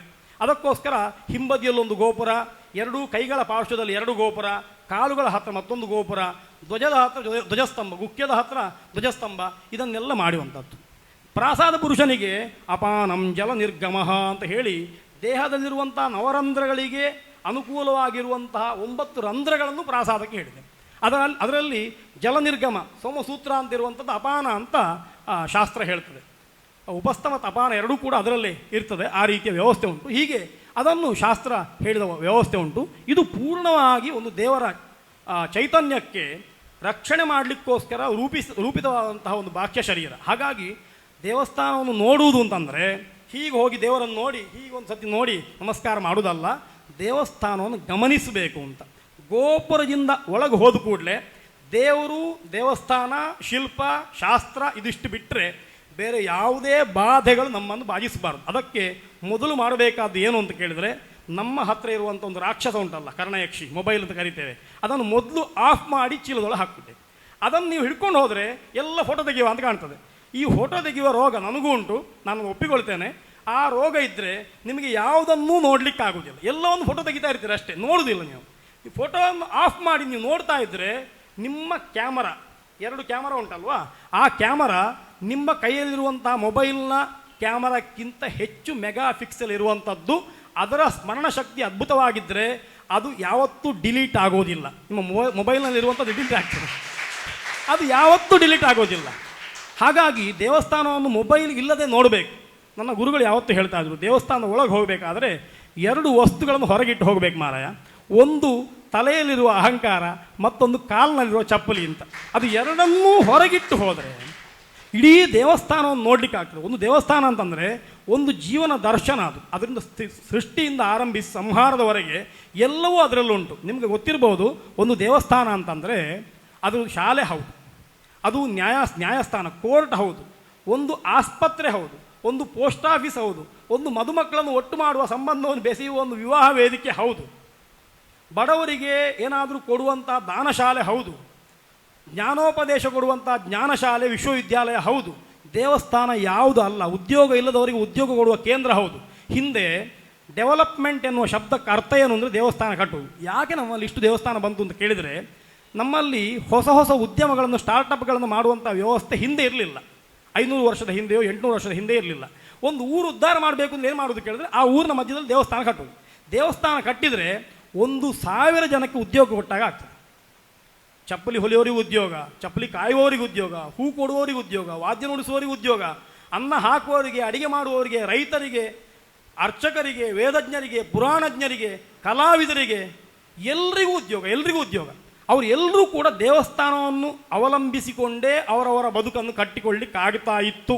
ಇವತ್ತು ನಗರ ಕಟ್ಟಿದರೆ ಎಲ್ಲರಿಗೂ ಉದ್ಯೋಗ ಅಂತ ಎಣಿಸಿಕೊಂಡಿದ್ದೇವೆ. ವಸ್ತುತಃ ಇವತ್ತು ಕೂಡ ಭಾರತದ ಆರ್ಥಿಕತೆಯನ್ನು ಗಟ್ಟಿ ಇಟ್ಟುಕೊಂಡದ್ದು ಯಾವುದಂದ್ರೆ ದೇವಸ್ಥಾನ. ನಿಮ್ಗೆ ಗೊತ್ತಿಲ್ಲ, ನಮ್ಮ ಭಾರತದ ಎಷ್ಟೂ ದೇವಸ್ಥಾನಗಳ ವಾರ್ಷಿಕ ಆದಾಯವನ್ನು ಒಟ್ಟು ಮಾಡಿದರೆ ಕಂಪನಿಗಳ ವಾರ್ಷಿಕ ಆದಾಯ ಏನೂ ಅಲ್ಲ ಅಂತ ಇವತ್ತಿಗೂ ಕೂಡ ನಾವು ನೋಡಲಿಲ್ಲ, ಅಷ್ಟು ನಮಗೆ ಗೊತ್ತಿಲ್ಲ ಅಷ್ಟೇ. ಅಷ್ಟು ದೇವಸ್ಥಾನಗಳು ಭಾರತವನ್ನು ಕಟ್ಟಿದ್ದಾವೆ, ದೇಶವನ್ನು ಕಟ್ಟಿದ್ದಾವೆ. ಯಾಕೆ ಅಂತಂದರೆ ದೇವಸ್ಥಾನದಲ್ಲಿ ಎಲ್ರಿಗೂ ಅವಕಾಶ ಉಂಟು, ಎಲ್ಲ ಕೆಲಸ ಮಾಡಲಿಕ್ಕೆ ಅವಕಾಶ ಉಂಟು. ಅವನವನಿಗೆ ಒಂದೊಂದು ಜಾಗ ಅಂತ ಉಂಟು, ಅವನವನಿಗೆ ಒಂದು ಕೆಲಸ ಅಂತ ಉಂಟು. ಅದು ಎಲ್ಲವೂ ಪರಿಸಮಾಪ್ತಿ ಆಗುವುದು ದೇವರ ಸೇವೆ ಅಂತ. ದೇವಸ್ಥಾನದಲ್ಲಿ ದುಡ್ಡಿಗೆ ಮನ್ನಣೆ ಇಲ್ಲ. ಇವತ್ತು ನಾವು ಡಬ್ಬಿ ಇಟ್ಟಿದ್ದೇವೆ, ವಸ್ತುತಃ ನಾವು ಕೊಡಬೇಕಾದ್ದು ದೇವರಿಗೆ ಡಬ್ಬಿಗೆ ಕಾಣಿಕೆ ಅಲ್ಲ. ನಾವು ದೇವರನ್ನು ನೋಡಬೇಕು, ಒಂದು 10 ನಿಮಿಷ ದೇವಸ್ಥಾನದಲ್ಲಿ ಕೂತ್ಕೊಳ್ಬೇಕು. ದೇವರ ಒಟ್ಟಿಗೆ ಮಾನಸಿಕವಾಗಿ ಒಂದು 5 ನಿಮಿಷ ಆದರೂ ನಾವು ಮಾತಾಡಬೇಕು. ಅದು ಮಾತಾಡಲಿಕ್ಕೆ ಬರುವುದಿಲ್ಲ ಅಂತಂದರೆ ನೀವು ದೇವಸ್ಥಾನಕ್ಕೆ ಬರೋದು ಬೇಡ, ನೀವು ಪಾರ್ಕಿಗೆ ಹೋಗಿ. ದೇವಸ್ಥಾನಕ್ಕೆ ಬರುವಾಗ ನಾವು ಯಾವುದೋ ವಾಂಛೆಯನ್ನು ಇಟ್ಕೊಂಡು ಬರ್ತೇವೆ, ಹಾಗಲ್ಲ. ಆ ದೃಷ್ಟಿಯಿಂದ ದೇವಸ್ಥಾನದ ಉಪಾಸನೆ ಮಾಡುವುದಲ್ಲ, ಇದು ಅಂತರಂಗದ ಉಪಾಸನೆ. ಬಹಿರಂಗವಾಗಿ ದೇವಸ್ಥಾನ ನಿತ್ಯ ಪೂಜೆ, ಉತ್ಸವ, ರಥ, ವೈಭವ ಇದೆಲ್ಲ ಆಯ್ತಲ್ವಾ. ಒಳಗಿಂದ ದೇವಸ್ಥಾನವನ್ನು ಹೇಗೆ ನೋಡುವುದು? ನನಗೆ ಇದು ಯಾವುದು ಬೇಡ, ನನಗೆ ಸಂಗೀತ ಆಗುವುದಿಲ್ಲ, ವಾದ್ಯ ಆಗುವುದಿಲ್ಲ, ಲೈಟಿಂಗ್ ನೋಡಬೇಕು ಅಂತಿಲ್ಲ, ದೀವಟಿಗೆ ಹೊಗೆ ಆಗುವುದಿಲ್ಲ, ಅದರ ಬೆಳಕು ಆಗುವುದಿಲ್ಲ ಅಂತಂದರೆ ಹಾಗಾದ್ರೆ ನಾನು ದೇವಸ್ಥಾನದಲ್ಲಿ ಏನು ಮಾಡಲಿ ಅಂತ ಕೇಳಿದರೆ, ದೇವಸ್ಥಾನದಲ್ಲಿ ನಿನಗಾಗಿಯೇ ಒಂದಿಷ್ಟು ಜಾಗಗಳಿದ್ದಾವೆ. ಪೌಳಿ ಒಳಗೋ ಹೊರಗೋ ಮರದಡಿಯಲ್ಲೋ ಕಲ್ಯಾಣಿಯಲ್ಲೋ ಎಲ್ಲಿಯಾದರೂ ಒಂದು ಕಡೆಯಲ್ಲಿ ಅಲ್ಲಿ ಕೂತ್ಕೊಂಡು ಒಂದು ಬಾರಿ ದೇವರ ಬಿಂಬವನ್ನು 2 ಕಣ್ಣಿಂದ ನೋಡಿ ಅದನ್ನು ಫ್ಲ್ಯಾಶ್ ಮಾಡಿಕೊಂಡು ಮನಸ್ಸಿನಲ್ಲಿ ಅದನ್ನು ಸ್ಥಿರ ಮಾಡಿಕೊಂಡು ಅದನ್ನು ಹೊರಗೆ ಹೋಗಿ ಚಿಂತಿಸ್ಲಿಕ್ಕೆ ಆಗ್ತದೆ. ದೇವಸ್ಥಾನದಲ್ಲಿ ದೇವರನ್ನು ನೋಡುವುದು ಅಂತಂದರೆ ಬೇರೆ ಏನಲ್ಲ, ದೇವರ ಎದುರಿಗೆ ಹೋಗಿ ಕೈ ಮುಗಿದು ನೋಡಿ ದೇವರ ಬಿಂಬವನ್ನು ಪೂರ್ತಿ ನೋಡಬೇಕು. ಆಗ ಅದು ಕಾಣ್ತದೆ. ಅದಕ್ಕೆ ಎಷ್ಟು ಚಿನ್ನ ಹಾಕಿದ್ದಾರೆ, ಕಿರೀಟ ಎಷ್ಟು ಕ್ರಯದ್ದು, ಕೈಗೆ ಹಾಕಿರುವಂಥ ಬಳೆ ಎಷ್ಟು ಕ್ರಯದ್ದು ಅಂತ ಅಲ್ಲ. ದೇವರ ವಿಗ್ರಹವನ್ನು ನೋಡಿದರೆ ಅದು ಒಳಗೆ ಫ್ಲ್ಯಾಶ್ ಆಗಬೇಕು. ಅದನ್ನು ಹಾಗೆ ರಕ್ಷಣೆ ಮಾಡಿಕೊಂಡು ಬರಬೇಕು. ತುಂಬ ಕಷ್ಟ ಉಂಟು, ಬೇಕಾದರೆ ಮಾಡಿ ನೋಡಿ. ಯಾವುದಾದ್ರೂ ಒಂದು ದೇವಸ್ಥಾನಕ್ಕೆ ಹೋಗಿ ದೇವರನ್ನು ಕಾಲಿನಿಂದ ಶಿರಸ್ಸಿನವರೆಗೆ ಒಂದು ಸತಿ ಪಾದಾದಿಕೇಶ ಅಂತ ದೇವರನ್ನು ನೋಡೋದು ಹಾಗೆ ಅಂತ ಯಾವತ್ತೂ ಕೂಡ ತಲೆಯನ್ನು ನೋಡಿ ಕಾಲನ್ನು ನೋಡೋದಲ್ಲ, ಕಾಲಿಂದ ಶಿರಸ್ಸಿನವರೆಗೆ ಒಂದು ಸತಿ ನೋಡಬೇಕು. ಹಾಗೆ ನೋಡಿ ಕಣ್ಣು ಮುಚ್ಚಿ ನಿಮ್ಮ ಕಣ್ಣ ಒಳಗೆ ಆ ಬಿಂಬ ಬರಬೇಕು. ಬರದಿದ್ದರೆ ಮತ್ತೊಮ್ಮೆ ನೋಡಿ ಪುನಃ ಕಣ್ಣು ಮುಚ್ಚಿ ಹೀಗೆ 3-4 ಸತಿ ಮಾಡುವಾಗ ಅಭ್ಯಾಸ ಆಗ್ತದೆ. ಅಭ್ಯಾಸ ಏನಂತೂ ಕೌಂತೆಯ ವೈರಾಗ್ಯ ಅಂತ ಗೃಹ್ಯತೆ ಕೃಷ್ಣ ಹೇಳಿದ್ದು. ಬೇರೆ ವಸ್ತುಗಳನ್ನು ನೆನಪಿಸಿಕೊಳ್ಬಾರ್ದು, ಅದು ವೈರಾಗ್ಯ. ದೇವರನ್ನು ಮತ್ತೆ ನೋಡಬೇಕು, ಅಭ್ಯಾಸ. ಇದರಿಂದ ಅದು ಸ್ಫುಟ ಆಗ್ತದೆ. ಸ್ಫುಟ ಆಗಿ ಹೊರಗೆ ಬನ್ನಿ, ಮತ್ತೆ ಕಣ್ಣು ಮುಚ್ಚಿ ಆ ವಿಗ್ರಹ ಕಾಣದೇ ಇದ್ದರೆ ಮತ್ತೊಮ್ಮೆ ದೇವಸ್ಥಾನಕ್ಕೆ ಹೋಗಿ.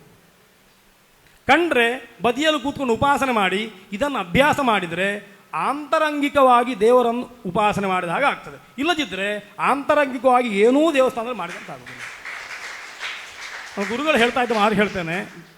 ಬಹುತೇಕ ನಾನು ಹೇಳಿದ್ದು ನನ್ನ ಮಾತಲ್ಲ, ನನಗೆಲ್ಲ ಗುರುಗಳಿಂದ ಬಂದ ಮಾತುಗಳು. ದೇವಸ್ಥಾನ ಎನ್ನುವಂಥದ್ದು ಪ್ರಸಾದವನ್ನು ತಯಾರಿಸುವ ಮತ್ತು ಮಾರುವ ಒಂದು ಕಂಪನಿಗೂ ಯಾವ ವ್ಯತ್ಯಾಸ ಇಲ್ಲ ಅಂತ ಅವ್ರು ಹೇಳೋದು. ನೀವು ನೋಡಿ, ಒಂದು ಬ್ಯಾಂಕಿಗೆ ಹೋದರೆ ರಿಸೆಪ್ಷನ್ ಇರ್ತದೆ, ಚಪ್ಪಲಿ ಅಲ್ಲಿ ಇಡ್ತೀರಿ. ಕುಡಿಲಿಕ್ಕೆ ನೀರು ಬೇಕಾ, ಒಂದು ಫ್ರಿಜ್ ಇರ್ತದೆ, ನೀರು ಕುಡಿತೀರಿ, ಸ್ವಲ್ಪ ಮುಂದೆ ಬಂದು ಕೂಡಲೇ ನಿಮಗೆ ಏನು ಬೇಕು ಅಂತ ರಿಸೆಪ್ಷನಿಸ್ಟ್ ಕೇಳ್ತಾನೆ, ಇಂಥದ್ದು ಬೇಕು ಅಂತ. ಹಾಗಾದರೆ ನೋಡಿ ಲಿಸ್ಟ್ ನೋಡಿ, ಇಷ್ಟು ನಮ್ಮಲ್ಲಿ ಯೋಜನೆಗಳಿದ್ದಾವೆ, ಲಿಸ್ಟ್ ಎಲ್ಲ ನೋಡಿದ್ರಿ, ಇಂಥದ್ದು ಬೇಕು. ಡೆಪಾಸಿಟ್ ಇದ್ದರೆ ಕ್ಯಾಶಿಯರ್ ಹತ್ರ ಕೊಡಿ, ರೀಸಿಟ್ ಕೊಡ್ತಾರೆ, ಆಮೇಲೆ ಏನಾದರೂ ಗಿಫ್ಟ್ ಕೊಡ್ತಾರೆ, ತೊಗೊಂಡು ಬರ್ತೇವೆ, ಹೊರಗೆ ಬರುವಾಗ ಮತ್ತೆ ಥ್ಯಾಂಕ್ಸ್ ಹೇಳಿ ಕಳಿಸಿಕೊಡ್ತಾರೆ. ದೇವಸ್ಥಾನವು ಅದೇ ರೀತಿ ಆಗ್ತಾ ಉಂಟು. ನೀವು ದೇವಸ್ಥಾನ ಒಳ ಹೋಗುವಾಗ ಮೆಟ್ಟಲ್ಲಿಡಿ, ಇಲ್ಲದು ಹೇಳ್ತಾನೆ ಒಬ್ಬ, ಇಡಬೇಕು. ಮೆಟ್ಟನ್ನು ಅದೇ ಕೈಯಲ್ಲಿ ಇಡ್ತೇವೆ, ಕೈಯನ್ನು ತಲೆಗೊರೆಸ್ಕೊಳ್ತೇವೆ, ಬಲ ಕೈಯಲ್ಲಿ ಹಣ್ಣುಕಾಯಿ ಇರ್ತದೆ, ಎಡ ಕೈಯಲ್ಲಿ ಹಿಡ್ಕೊಂಡಿರ್ಬೇಕು ಅಂತ ವ್ಯವಸ್ಥೆ. ಮೆಟ್ಟು ತೆಗೆಯುವಾಗ ಹಣ್ಣುಕಾಯಿಯನ್ನು ಎಡ ಕೈಯಲ್ಲಿ ಇಟ್ಕೊಂಡು ಬಲಗೈಯಲ್ಲಿ ಮೆಟ್ಟನ್ನು ತಗೊಂಡು ಮೆಟ್ಟಿನ ಸ್ಟ್ಯಾಂಡಲ್ಲಿ ಇಡ್ತೇವೆ, ಪುನಃ ಹಣ್ಣು ಕೈಯನ್ನು ಬಲ ಕೈಯಲ್ಲಿ ಹಣ್ಣುಕಾಯಿ ಇಟ್ಕೊಳ್ತೇವೆ, ಹೋಗಿ ಮಂಟಪದಲ್ಲಿ ಇಡ್ತೇವೆ. ಇಂದ ದೇವರಿಗೆ ನಮ್ಮ ಮೆಟ್ಟನ್ನು ಮುಟ್ಟಿದ ಕೈಯಿಂದಲೇ ಹಣ್ಣುಕಾಯಿಯನ್ನು ನಮಗೆ ಕೊಟ್ಟರೆ, ನನ್ನ ಮನೆಗೊಬ್ಬರು ಬಂದು ಒಂದು ಸ್ವೀಟ್ ತಗೊಂಡು ಬಂದು ಚಪ್ಪಲಿ ತೆಗೆದು ಬಲಗೈಯಲ್ಲಿ ಸ್ಟ್ಯಾಂಡಲ್ಲಿಟ್ಟು ಪುನಃ ಸ್ವೀಟ್ನ ಪ್ಯಾಕೆಟನ್ನು ಬಲಗೈಯಲ್ಲಿ ತಗೊಂಡು ಬಟ್ಟರೆ ತಗೊಳ್ಳಿ ಅಂತ ಕೊಟ್ಟರೆ, ನಾನು ಸ್ವೀಟನ್ನು ಹೀಗೆ ನೋಡ್ತೇನೆ, ನಾನು ತಗೊಳ್ಬೇಕಾ ಬೇಡವಾ ಅಂತ. ಯಕ್ಕಶ್ಚಿತ್ ಸಣ್ಣ ಮನುಷ್ಯನಾದ ನನಗೆ ಒಂದು ಸ್ವೀಟ್ ಕೊಡುವಾಗ ಮೆಟ್ಟು ಮುಟ್ಟಿದ ಕೈಯಿಂದ ಕೊಟ್ಟರೆ ತಗೊಳ್ಳೋದಿಲ್ಲ ಅಂತಾದರೆ, ಇಡೀ ಜಗತ್ತನ್ನು ಸೃಷ್ಟಿ ಮಾಡಿ ಅಷ್ಟಿ ಹತ್ತಿರದಲ್ಲಿ ನಿಂತ ದೇವರಿಗೆ 2 ತೆಂಗಿನಕಾಯಿ 4 ಬಾಳೆಹಣ್ಣನ್ನು ಮೆಟ್ಟು ಮುಟ್ಟಿದ ಕೈಯಲ್ಲಿ ನಾವು ಮಂಟಪದಲ್ಲಿ ಇಟ್ಟರೆ ದೇವಸ್ಥಾನದ ಶುದ್ಧಿಯಲ್ಲಿ ಬಂತು? ಅದು ಬರೋದಿಲ್ಲ. ಆಯಿತು, ಸುತ್ತು ಬರ್ತೇವೆ, ತೀರ್ಥ ಗಂಧ ತಗೊಂಡೆವು, ಲಿಸ್ಟ್ ಕೊಟ್ಟೆವು, ಅಲ್ಲಿ ಟಿಕೆಟ್ ಕೊಟ್ಟರೆ ಇಲ್ಲಿ ಪ್ರಸಾದ ಬರ್ತದೆ. ದೇವರನ್ನು ನೋಡಬೇಕಾಗಿಲ್ಲ, ಮೊದಲೇ ಸೇವೆ ಕೊಡಿ, ಪ್ರಸಾದ ತಗೊಂಡು ಹೋಗಿ ಮತ್ತೆ ಬರುವ ಕಷ್ಟ ಆಗ್ತದೆ ಅಂತ ಮೊದಲೇ ಟಿಕೆಟ್ ಕೊಟ್ಟು ಪ್ರಸಾದ ತಗೊಂಡು ಮತ್ತೆ ದೇವರನ್ನು ನೋಡಿ ವಾಪಸ್ ಬರ್ತೇವೆ. ಒಂದು ಕಂಪನಿಯಲ್ಲಿ ಒಂದು ವಸ್ತುವನ್ನು ತಗೊಂಡ ಹಾಗೆ ಪ್ರಸಾದವನ್ನು ಮಾರಾಟ ಮಾಡುವ, ಸ್ವೀಕಾರ ಮಾಡುವ ವ್ಯವಸ್ಥೆ ದೇವಸ್ಥಾನಕ್ಕೆ ಬಂದಿದೆ. ಅದು ಅನಿವಾರ್ಯ ಆಗಿರ್ಬೋದು ದೊಡ್ಡ ದೇವಸ್ಥಾನಗಳಿಗೆ, ಆದರೆ ಭಕ್ತರಿಗೆ ಅನಿವಾರ್ಯ ಅಲ್ಲ. ಭಕ್ತನಾದವ ಒಂದು ಬಾರಿ ದೇವರನ್ನು ನೋಡಿದರೆ ಹೊರಗೆ ನಿಂತು ದೇವರನ್ನು ಉಪಾಸನೆ ಮಾಡಲಿಕ್ಕೆ ಶಕ್ತ. ಅಂತಹ ಭಕ್ತರು ಹೆಚ್ಚಾದ ಹಾಗೆ ಭಕ್ತರಲ್ಲಿ ಮೌಢ್ಯ ಕಮ್ಮಿ ಆಗ್ತದೆ. ನಾವು ಇನ್ನಷ್ಟು ಬೆಳಿಬೇಕು, ಒಂದಷ್ಟು ಬೆಳೆದ ಮೇಲೆ ದೇವಸ್ಥಾನವನ್ನು ಬಿಡಬೇಕು. ದೇವಸ್ಥಾನ ಬೇಕು ಅಂತ, ದೇವಸ್ಥಾನ ಎಲ್ಲಿವರೆಗೆ ಅಂತಂದರೆ ನಮ್ಮ ಆಂತರಂಗಿಕವಾದ ವೃದ್ಧಿ ಆಗುವವರೆಗೆ, ನಮ್ಮ ಒಳಗಿನ ಮನಸ್ಸು, ನಮ್ಮ ಒಳಗಿನ ಆತ್ಮ ಬುದ್ಧಿ ಪಟುವಾಯಿತು ಅಂತಂದರೆ ಮತ್ತೆ ಆ ಉಪಾಸನೆ ಬೇಡ, ಆದರೆ ಇಲ್ಲಿವರೆಗೆ ಬೇಕು. ಅದಕ್ಕೋಸ್ಕರ ದೇವಸ್ಥಾನಗಳು ಬೇಕು. ಈ ರೀತಿ ಅಂತರಂಗದ ಉಪಾಸನೆ ಎನ್ನುವಂಥದ್ದು ದೇವಸ್ಥಾನದಲ್ಲಿ ಈ ರೀತಿ ಆಗಿರಬೇಕು. ಮತ್ತು ಪ್ರತಿಯೊಬ್ಬರು ನೆನಪಿಟ್ಟುಕೊಳ್ಬೇಕಾದ ಅಂಶ, ನನ್ನಲ್ಲೂ ಇರುವ ದೋಷ ಏನು ಅಂತಂದರೆ, ನಾನು ದೇವಸ್ಥಾನಕ್ಕೆ ಹೋಗುವಾಗ ಒಂದಿಷ್ಟು ತಗೊಂಡು ಹೋಗ್ತೇನೆ, ದೇವರಿಗೆ ಮಲ್ಲಿಗೆಯೋ ಅಥವಾ ಹಣ್ಣೋ ಕಾಯೋ ಕೊಟ್ಟು ಆಮೇಲೆ ಕಾಯ್ತೇನೆ, ನನಗೊಂಚೂರು ಕೊಡಬೇಕು ಅಂತ. ಕೊಡದೇ ಇದ್ದರೆ ಒಂದು ಚೆಂಡು ಮಲ್ಲಿಗೆ ಕೊಟ್ಟೆ, ಇಷ್ಟುದ್ದವೂ ಕೊಡಲಿಲ್ಲ ಅಂತ ಬೈಕೊಂಡು ಬರ್ತೇವೆ. ದೇವಸ್ಥಾನಕ್ಕೆ ಕೊಡುವಾಗ ಯಾವತ್ತೂ ಕೂಡ ಏನಾದರೂ ಬೇಕು ಅಂತ ಇಟ್ಟುಕೊಂಡು ಕೊಡಬೇಡಿ, ಹಾಗಾದರೆ ಕೊಡುವುದೇ ಬೇಡ. ನಾವು ಕೊಡುವ ಒಂದು ಚೆಂಡು ಮಲ್ಲಿಗೆಗೋ, ಒಂದು ಹಾಳೆ ಹಿಂಗಾರಕ್ಕೋ, 1 ರೂಪಾಯಿಯ ಕಾಣಿಕೆಗೋ ಕಾದು ಕೂತ್ಕೊಳ್ಳುವಂತಹ ಬಡವ ದೇವರು ಅಂತ ಭಾವಿಸಬೇಡಿ. ಅದು ಏನನ್ನೂ ಕೇಳದೆ ಕೊಡುವವ, ಅವನಿಗೆ ಕೊಡುವಂಥದ್ದು ಪ್ರೀತಿಯಿಂದ. ನಮ್ಮ ಮಕ್ಕಳಿಗೆ ಚಾಕ್ಲೇಟ್ ಕೊಡುವಾಗ ನಾಳೆ ಆ ಮಗು ದೊಡ್ಡದಾಗಿ ಒಂದು ಚಾಕ್ಲೇಟ್ ಡಬ್ಬಿ ತಗೊಂಡ್ಬರ್ತದೆ ಅಂತ ಎಣಿಸಿ ಕೊಡುವುದಲ್ಲ ಅಲ್ವಾ? ದೇವರಿಗೆ ಕೊಡುವಾಗಲೂ ಅದೇ ಮನಸ್ಥಿತಿಯಿಂದ ಕೊಡಿ. ನಾನು ಕೊಡ್ತಾ ಇರೋದು ದೇವರಿಗೆ, ನನಗಿದು ಏನೂ ಬೇಡ, ದೇವರು ಕೊಡೋದಾದ್ರೆ ಮನಸ್ಸಿಗೆ ನೆಮ್ಮದಿ ಕೊಡಲಿ, ಇನ್ನೊಂದು ಸತಿ ಕೊಡುವ ಹಾಗೆ ಮಾಡಲಿ ಅಂತ ಈ ಭಾವನೆಯಿಂದ ದೇವರಿಗೆ ವಸ್ತುವನ್ನು ಕೊಡಿ. ದೇವರಿಗೆ ಕೊಟ್ಟ ವಸ್ತುವನ್ನು ಮತ್ತೆ ಹಿಂದೆ ಅಪೇಕ್ಷಿಸಬೇಡಿ. ಆ ಮನಸ್ಥಿತಿ ನಮ್ಮಲ್ಲಿ ಬಂದರೆ, ಸಾಮಾನ್ಯ ಜನಕ್ಕೆ ನಾನು ಈ ಮಾತು ಹೇಳೋದಿಲ್ಲ, ಯಾಕೆ ಅಂತಂದರೆ ಅದು ಹೇಳಿ ಪ್ರಯೋಜನ ಇಲ್ಲ. ಅವರ ಮನಸ್ಥಿತಿ ಹಾಗಿರ್ತದೆ, ಕಾಮನೆಗಳಿರ್ತವೆ. ನಾನು ಹೇಳ್ತಾ ಇರುವುದು, ಈ ಕಾಲೇಜಿಗೆ ಬರಬೇಕಾದ್ರೆ ಒಂದಿಷ್ಟು ಯೋಗ್ಯತೆ ಬೇಕಾಯ್ತಾ, ಅದು ಇಲ್ಲದೆ ಬರಲಿಕ್ಕೆ ಸಾಧ್ಯ ಇಲ್ಲ. ಆದರೆ ನಿಮ್ಮಲ್ಲಿ ಅದು ಇಲ್ಲ ಅಂತ ಹೇಳಲಿಕ್ಕೆ ಆಗೋದೇ ಇಲ್ಲ. ನೀವು ಇಲ್ಲಿ ಬಂದಿದ್ದೀರಿ, ಇದರ ಮೆಟ್ಲು ತುಳಿದಿದ್ದೀರಿ ಅಂತಂದರೆ ಸಾಂಸ್ಕೃತಿಕವಾಗಿಯೂ ನೈತಿಕವಾಗಿಯೂ ಮಾನಸಿಕವಾಗಿಯೂ ಸ್ವಲ್ಪ ಒಂದು ಒಳ್ಳೆಯ ಸ್ಥಳದಲ್ಲಿ ಇದ್ದೀರಿ ಅಂತಲೇ ಅರ್ಥ. ಇಲ್ಲ ಅಂತ ಹೇಳಿಕ್ಕೆ ಸಾಧ್ಯವೇ ಇಲ್ಲ. ಮೆಟ್ಲು ಹತ್ತಲಿಕ್ಕೆ ಆಗೋದಿಲ್ಲ ರೀ ಈ ಕಾಲೇಜಿಗೆ, ನಾನು ಹೇಳ್ತೇನೆ, ನನ್ನ ಅನುಭವ. ಹಾಗಾಗಿ ನಿಮ್ಮಂಥವರಿಗೆ ಹೇಳಬೇಕಿದು, ದೇವಸ್ಥಾನಕ್ಕೆ ಹೋಗುವಾಗ ದೇವರಿಗೆ ತೃಪ್ತಿ ಆಗಲಿ ಅಂತ ಮಾತ್ರ ಹೋಗಿ, ನಿಮಗೆ ತೃಪ್ತಿಯಾಗಿ ಅಂತ ಅಲ್ಲ. ಈ ರೀತಿಯಲ್ಲಿ ದೇವಸ್ಥಾನವನ್ನು ಉಪಾಸನೆ ಮಾಡುವ, ಉಪಯೋಗ ಮಾಡುವ, ರಕ್ಷಣೆ ಮಾಡುವಂತಹ ಅನಿವಾರ್ಯತೆ, ಹೊಣೆಗಾರಿಕೆ ನಮಗುಂಟು. ನಾನು ತುಂಬ ವಿಷಯಗಳನ್ನು ಹೇಳಬೇಕಿತ್ತು, ಹೇಳಲಿಕ್ಕಾಗಲಿಲ್ಲ. ಆದರೆ ಕೆಲವು ವಿಷಯಗಳನ್ನು ಬಿಡಲಿಕ್ಕಾಗುವುದಿಲ್ಲ, ಅದನ್ನು ಹೇಳಿ ಉಪನ್ಯಾಸ ಮುಗಿಸ್ತೇನೆ.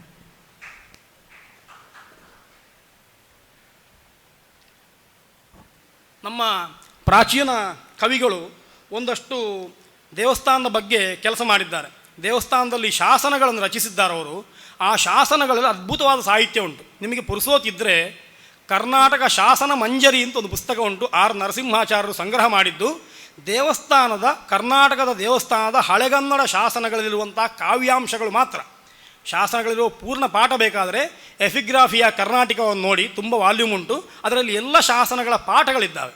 ಶಾಸನಗಳಲ್ಲಿರುವಂಥ ಅದ್ಭುತವಾದ ಪದ್ಯಗಳು ಬೇಕು ಅಂತಾದರೆ ಹಳೆಗನ್ನಡದ ತುಂಬ ಪ್ರೌಢವಾದ ಪದ್ಯಗಳು, ಮಹಾಕಾವ್ಯಗಳಿಗೆ ಸರಿಸಾಟಿಯಾಗಬಲ್ಲಂಥ ಪದ್ಯಗಳು ಶಾಸನಗಳಲ್ಲಿದ್ದಾವೆ. ಆ ಪದ್ಯಗಳು ಬೇಕಾದರೆ ಆರ್ ನರಸಿಂಹಾಚಾರ್ಯರು ಸಂಪಾದನೆ ಮಾಡಿದಂಥ ಕರ್ನಾಟಕ ಶಾಸನ ಮಂಜರಿ ಅನ್ನೋ ಪುಸ್ತಕ ಇಂಟರ್ನೆಟ್ನಲ್ಲೂ ಲಭ್ಯ ಉಂಟು. ಅದನ್ನು ನೋಡಿ, ಅದರಲ್ಲಿ ಅದ್ಭುತವಾದ ಪದ್ಯಗಳಿದ್ದಾವೆ. ನನಗೆ ಕೆಲವು ಪದ್ಯಗಳನ್ನು ವಾಚನ ಮಾಡಬೇಕು ಅಂತ ಇತ್ತು, ಅದು ಆಗಲಿಲ್ಲ. ಅದಕ್ಕೋಸ್ಕರ ಒಂದು ಪದ್ಯವನ್ನಾದರೂ ಹೇಳಬೇಕು ಅಂತ ಭಾವಿಸಿಕೊಂಡಿದ್ದೇನೆ. ದೇವಸ್ಥಾನವನ್ನು ಎಲ್ಲ ಕಟ್ಟಿದ ಮೇಲೆ ಕೊನೆಗೆ ಆತ ಬರೀತಾನೆ, ಇಂಥ ದೇವಸ್ಥಾನವನ್ನು ಕಟ್ಟಿದ್ದೇನೆ, ಇದನ್ನು ರಕ್ಷಣೆ ಮಾಡಬೇಕು ಅಂತ ಬರೀತಾನೆ. ಅವನ ಕಾಳಜಿ ನೋಡಿ, ಇದನಾ ಚಂದ್ರಾರ್ಕಾಂಬರ ಮುಜಿತೋದಿತ ಮಾಗೆ ಕಾದಮಂ ಪರಮ ಸುಖಾಸ್ಪದನಕ್ಕುಂ ಪಾಪಜಿಂ ಅಳಿದ ದುರಾತ್ಮಂ ನರಕ ಗತಿಗೆ ಗಳಗಳನೆ ಇಳಿಗುಂ ಅಂತ. ಈ ದೇವಸ್ಥಾನವನ್ನು ಯಾರು ಕಟ್ಟಿಸಿದ್ದನ್ನು ಪಾಲಿಸ್ತಾನೋ ಅವ ಎಲ್ಲ ಸುಖಕ್ಕೆ ಆಸ್ಪದನಾಗ್ತಾನೆ. ಯಾರಾದರೂ ಈ ದೇವಸ್ಥಾನವನ್ನು ಹಾಳು ಮಾಡಿದರೆ ಅವ ನರಕದ ಕೂಪದಲ್ಲಿ ಗಳಗಳ ಅಂತ ಇಳೀತಾನೆ ಅಂತ ಶಾಸನದ ಕೊನೆಯಲ್ಲಿ ಪದ್ಯವನ್ನು ಬರೆದಿದ್ದಾನೆ.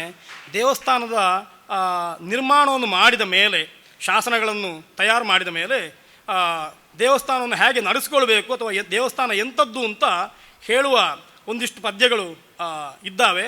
ಅದನ್ನೂ ಕೂಡ ಬೇಕಾದರೆ ನೀವು ನರಸಿಂಹಾಚಾರ್ಯರ ಶಾಸನ ಮಂಜರಿಯಲ್ಲಿ ನೋಡ್ಬೋದು.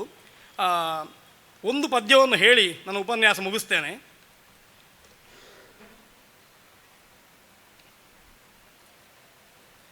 ಇದಪೂರ್ವಂ ಬ್ರಹ್ಮನುಂ ನಿರ್ಮಿಸಿದಂ ಇಳೇನಿದಂ ಓಲಲ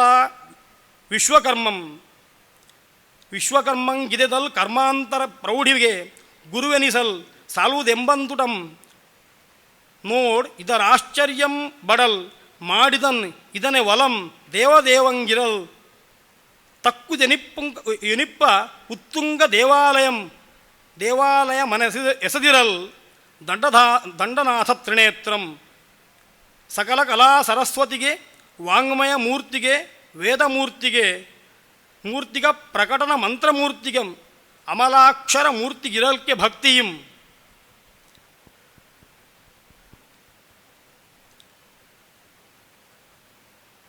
ಸಕಲ ಕಲಾ ಸರಸ್ವತಿಗೆ ಮಾಡಿಸಿದಂ ಮಠಮಂ ಸಮಸ್ತ ಶಾಬ್ದಿಕ ಕವಿ ತಾರ್ಕಿಕ ಆಗಮಿಕ ವೈದಿಕ ಅಕ್ಷರ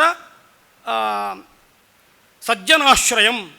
ದೇವಸ್ಥಾನ ಎನ್ನುವಂಥದ್ದು ಕೇವಲ ಭಕ್ತರಿಗೆ ಮಾತ್ರ ಅಲ್ಲ, ಶಾಬ್ದಿಕರಿಗೆ, ತಾರ್ಕಿಕರಿಗೆ, ವೈದಿಕರಿಗೆ, ಶಾಸ್ತ್ರವೇತ್ತರಿಗೆ, ಆಗಮಿಕರಿಗೆ ಎಲ್ಲರಿಗೂ ಆಶ್ರಯ ಸ್ಥಾನ ಅಂತ. ದೇವಸ್ಥಾನದಲ್ಲಿ ನೀವು ಹೋದರೆ ನಿಮಗೇನಾದರೂ ಕಷ್ಟ ಇದ್ದರೆ ಅರ್ಚಕರು ಒಂದಷ್ಟು ಸಮಾಧಾನ ಮಾಡಿ ಮನೋರೋಗವನ್ನು ದೂರ ಮಾಡ್ತಾರೆ. ಅದು ಮಾನಸಿಕ ಕಾಯಿಲೆಗೆ ಆಸ್ಪತ್ರೆ. ದೈಹಿಕವಾಗಿ ಏನಾದರೂ ತೊಂದರೆ ಇದ್ದರೆ ಈ ದೇವಸ್ಥಾನಕ್ಕೆ ಈ ಹರಕೆ ಹಾಕಿದರೆ ಅದು ನಿವಾರಣೆ ಆಗ್ತದೆ, ಇದು ನಿವಾರಣೆ ಆಗ್ತದೆ ಅಂತ 100 ಕಾಯಿಲೆಗಳಿಗೆ ಮದ್ದು ಕೊಡುವ ದೇವಸ್ಥಾನ ನಮ್ಮಲ್ಲುಂಟು. ಅದು ಒಂದು ಔಷಧಾಲಯ. ದೇವಸ್ಥಾನಕ್ಕೆ ಹೋದರೆ ಗಲಾಟೆ ಇದ್ದರೆ ನಡೆ ಎರಡೂ ಬದಿಗೆ ನಿಲ್ಲಿಸಿ ರಾಜಿ ಪಂಚಾಯತಿಗೆ ಮಾಡಿ ಕೋರ್ಟ್ನಲ್ಲಿ ಆಗದಂಥ ತೀರ್ಮಾನ ದೇವಸ್ಥಾನದಲ್ಲಾಗ್ತದೆ. ಅದೊಂದು ಕೋರ್ಟ್ ಹೌದು. ನಿಮಗೆ ಒಂದು 50 ವರ್ಷದ ಕೆಳಗೆ ನಮ್ಮಲ್ಲಿ ಶಾಲೆ ಇಲ್ಲದ ಕಾಲಕ್ಕೆ ದೇವಸ್ಥಾನದ ಪೌಳಿಯಲ್ಲಿ ಶಾಲೆ ಆಗ್ತಾ ಇತ್ತು. ದೇವಸ್ಥಾನ ಒಂದು ವಿದ್ಯಾಲಯ ಹೌದು.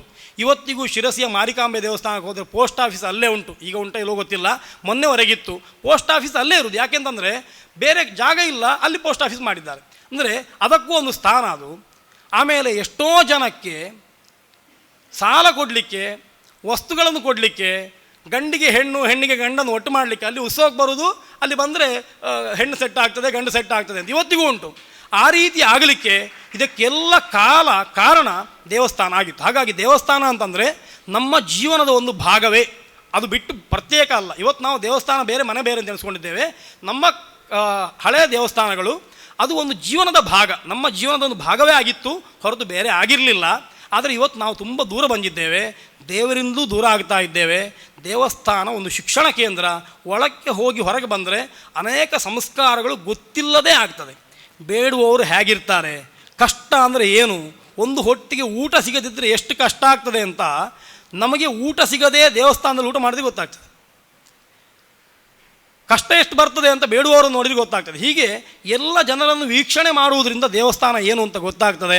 ಅಂತಹ ದೇವಸ್ಥಾನ ನಮ್ಮನ್ನು ಮತ್ತಷ್ಟು ಸಾಂಸ್ಕೃತಿಕವಾಗಿ ಉನ್ನತವಾಗಿಸಲಿ, ನಮ್ಮ ಆತ್ಮವಿಸ್ತರಣೆಗೆ ಕಾರಣವಾಗಲಿ.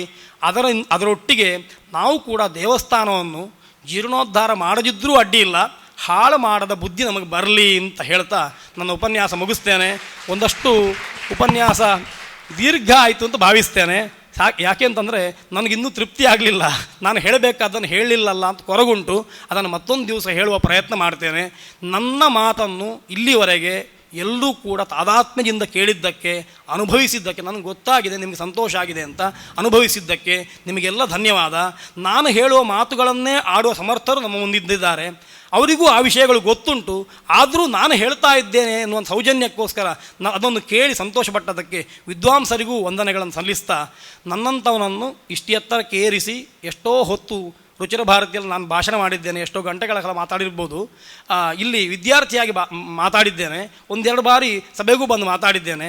ಆದರೆ ಇವತ್ತು ಮಾತಾಡಿದ ಹಾಗೆ ಆ ಭಾವ, ಆ ಆತ್ಮೀಯತೆ ಇಲ್ಲಿವರೆಗೆ ನನಗಾಗಲಿಲ್ಲ. ಇಲ್ಲಿ ಈ ಜಾಗದಲ್ಲಿ ತುಂಬ ಸಂತೋಷದಿಂದ ನನ್ನನ್ನು ಕರೆಸಿ ಮಾತಾಡಿಸಿದ್ದೀರಿ. ಸಮಯ ಸ್ವಲ್ಪ ಹೆಚ್ಚಾಯಿತು ಎಂದು ಭಾವಿಸ್ತೇನೆ. ಬೇಸರ ಪಡದೆ ನಿಮಗೆಲ್ಲ ಧನ್ಯವಾದವನ್ನು ಅರ್ಪಿಸ್ತಾ ನನ್ನ ಮಾತು ಮುಗಿಸ್ತೇನೆ. ಶ್ರೀಕೃಷ್ಣ ಅರ್ಪಣಮಸ್ತು. ಇಷ್ಟು ಹೊತ್ತಿನವರೆಗೆ ದೇವಾಲಯದ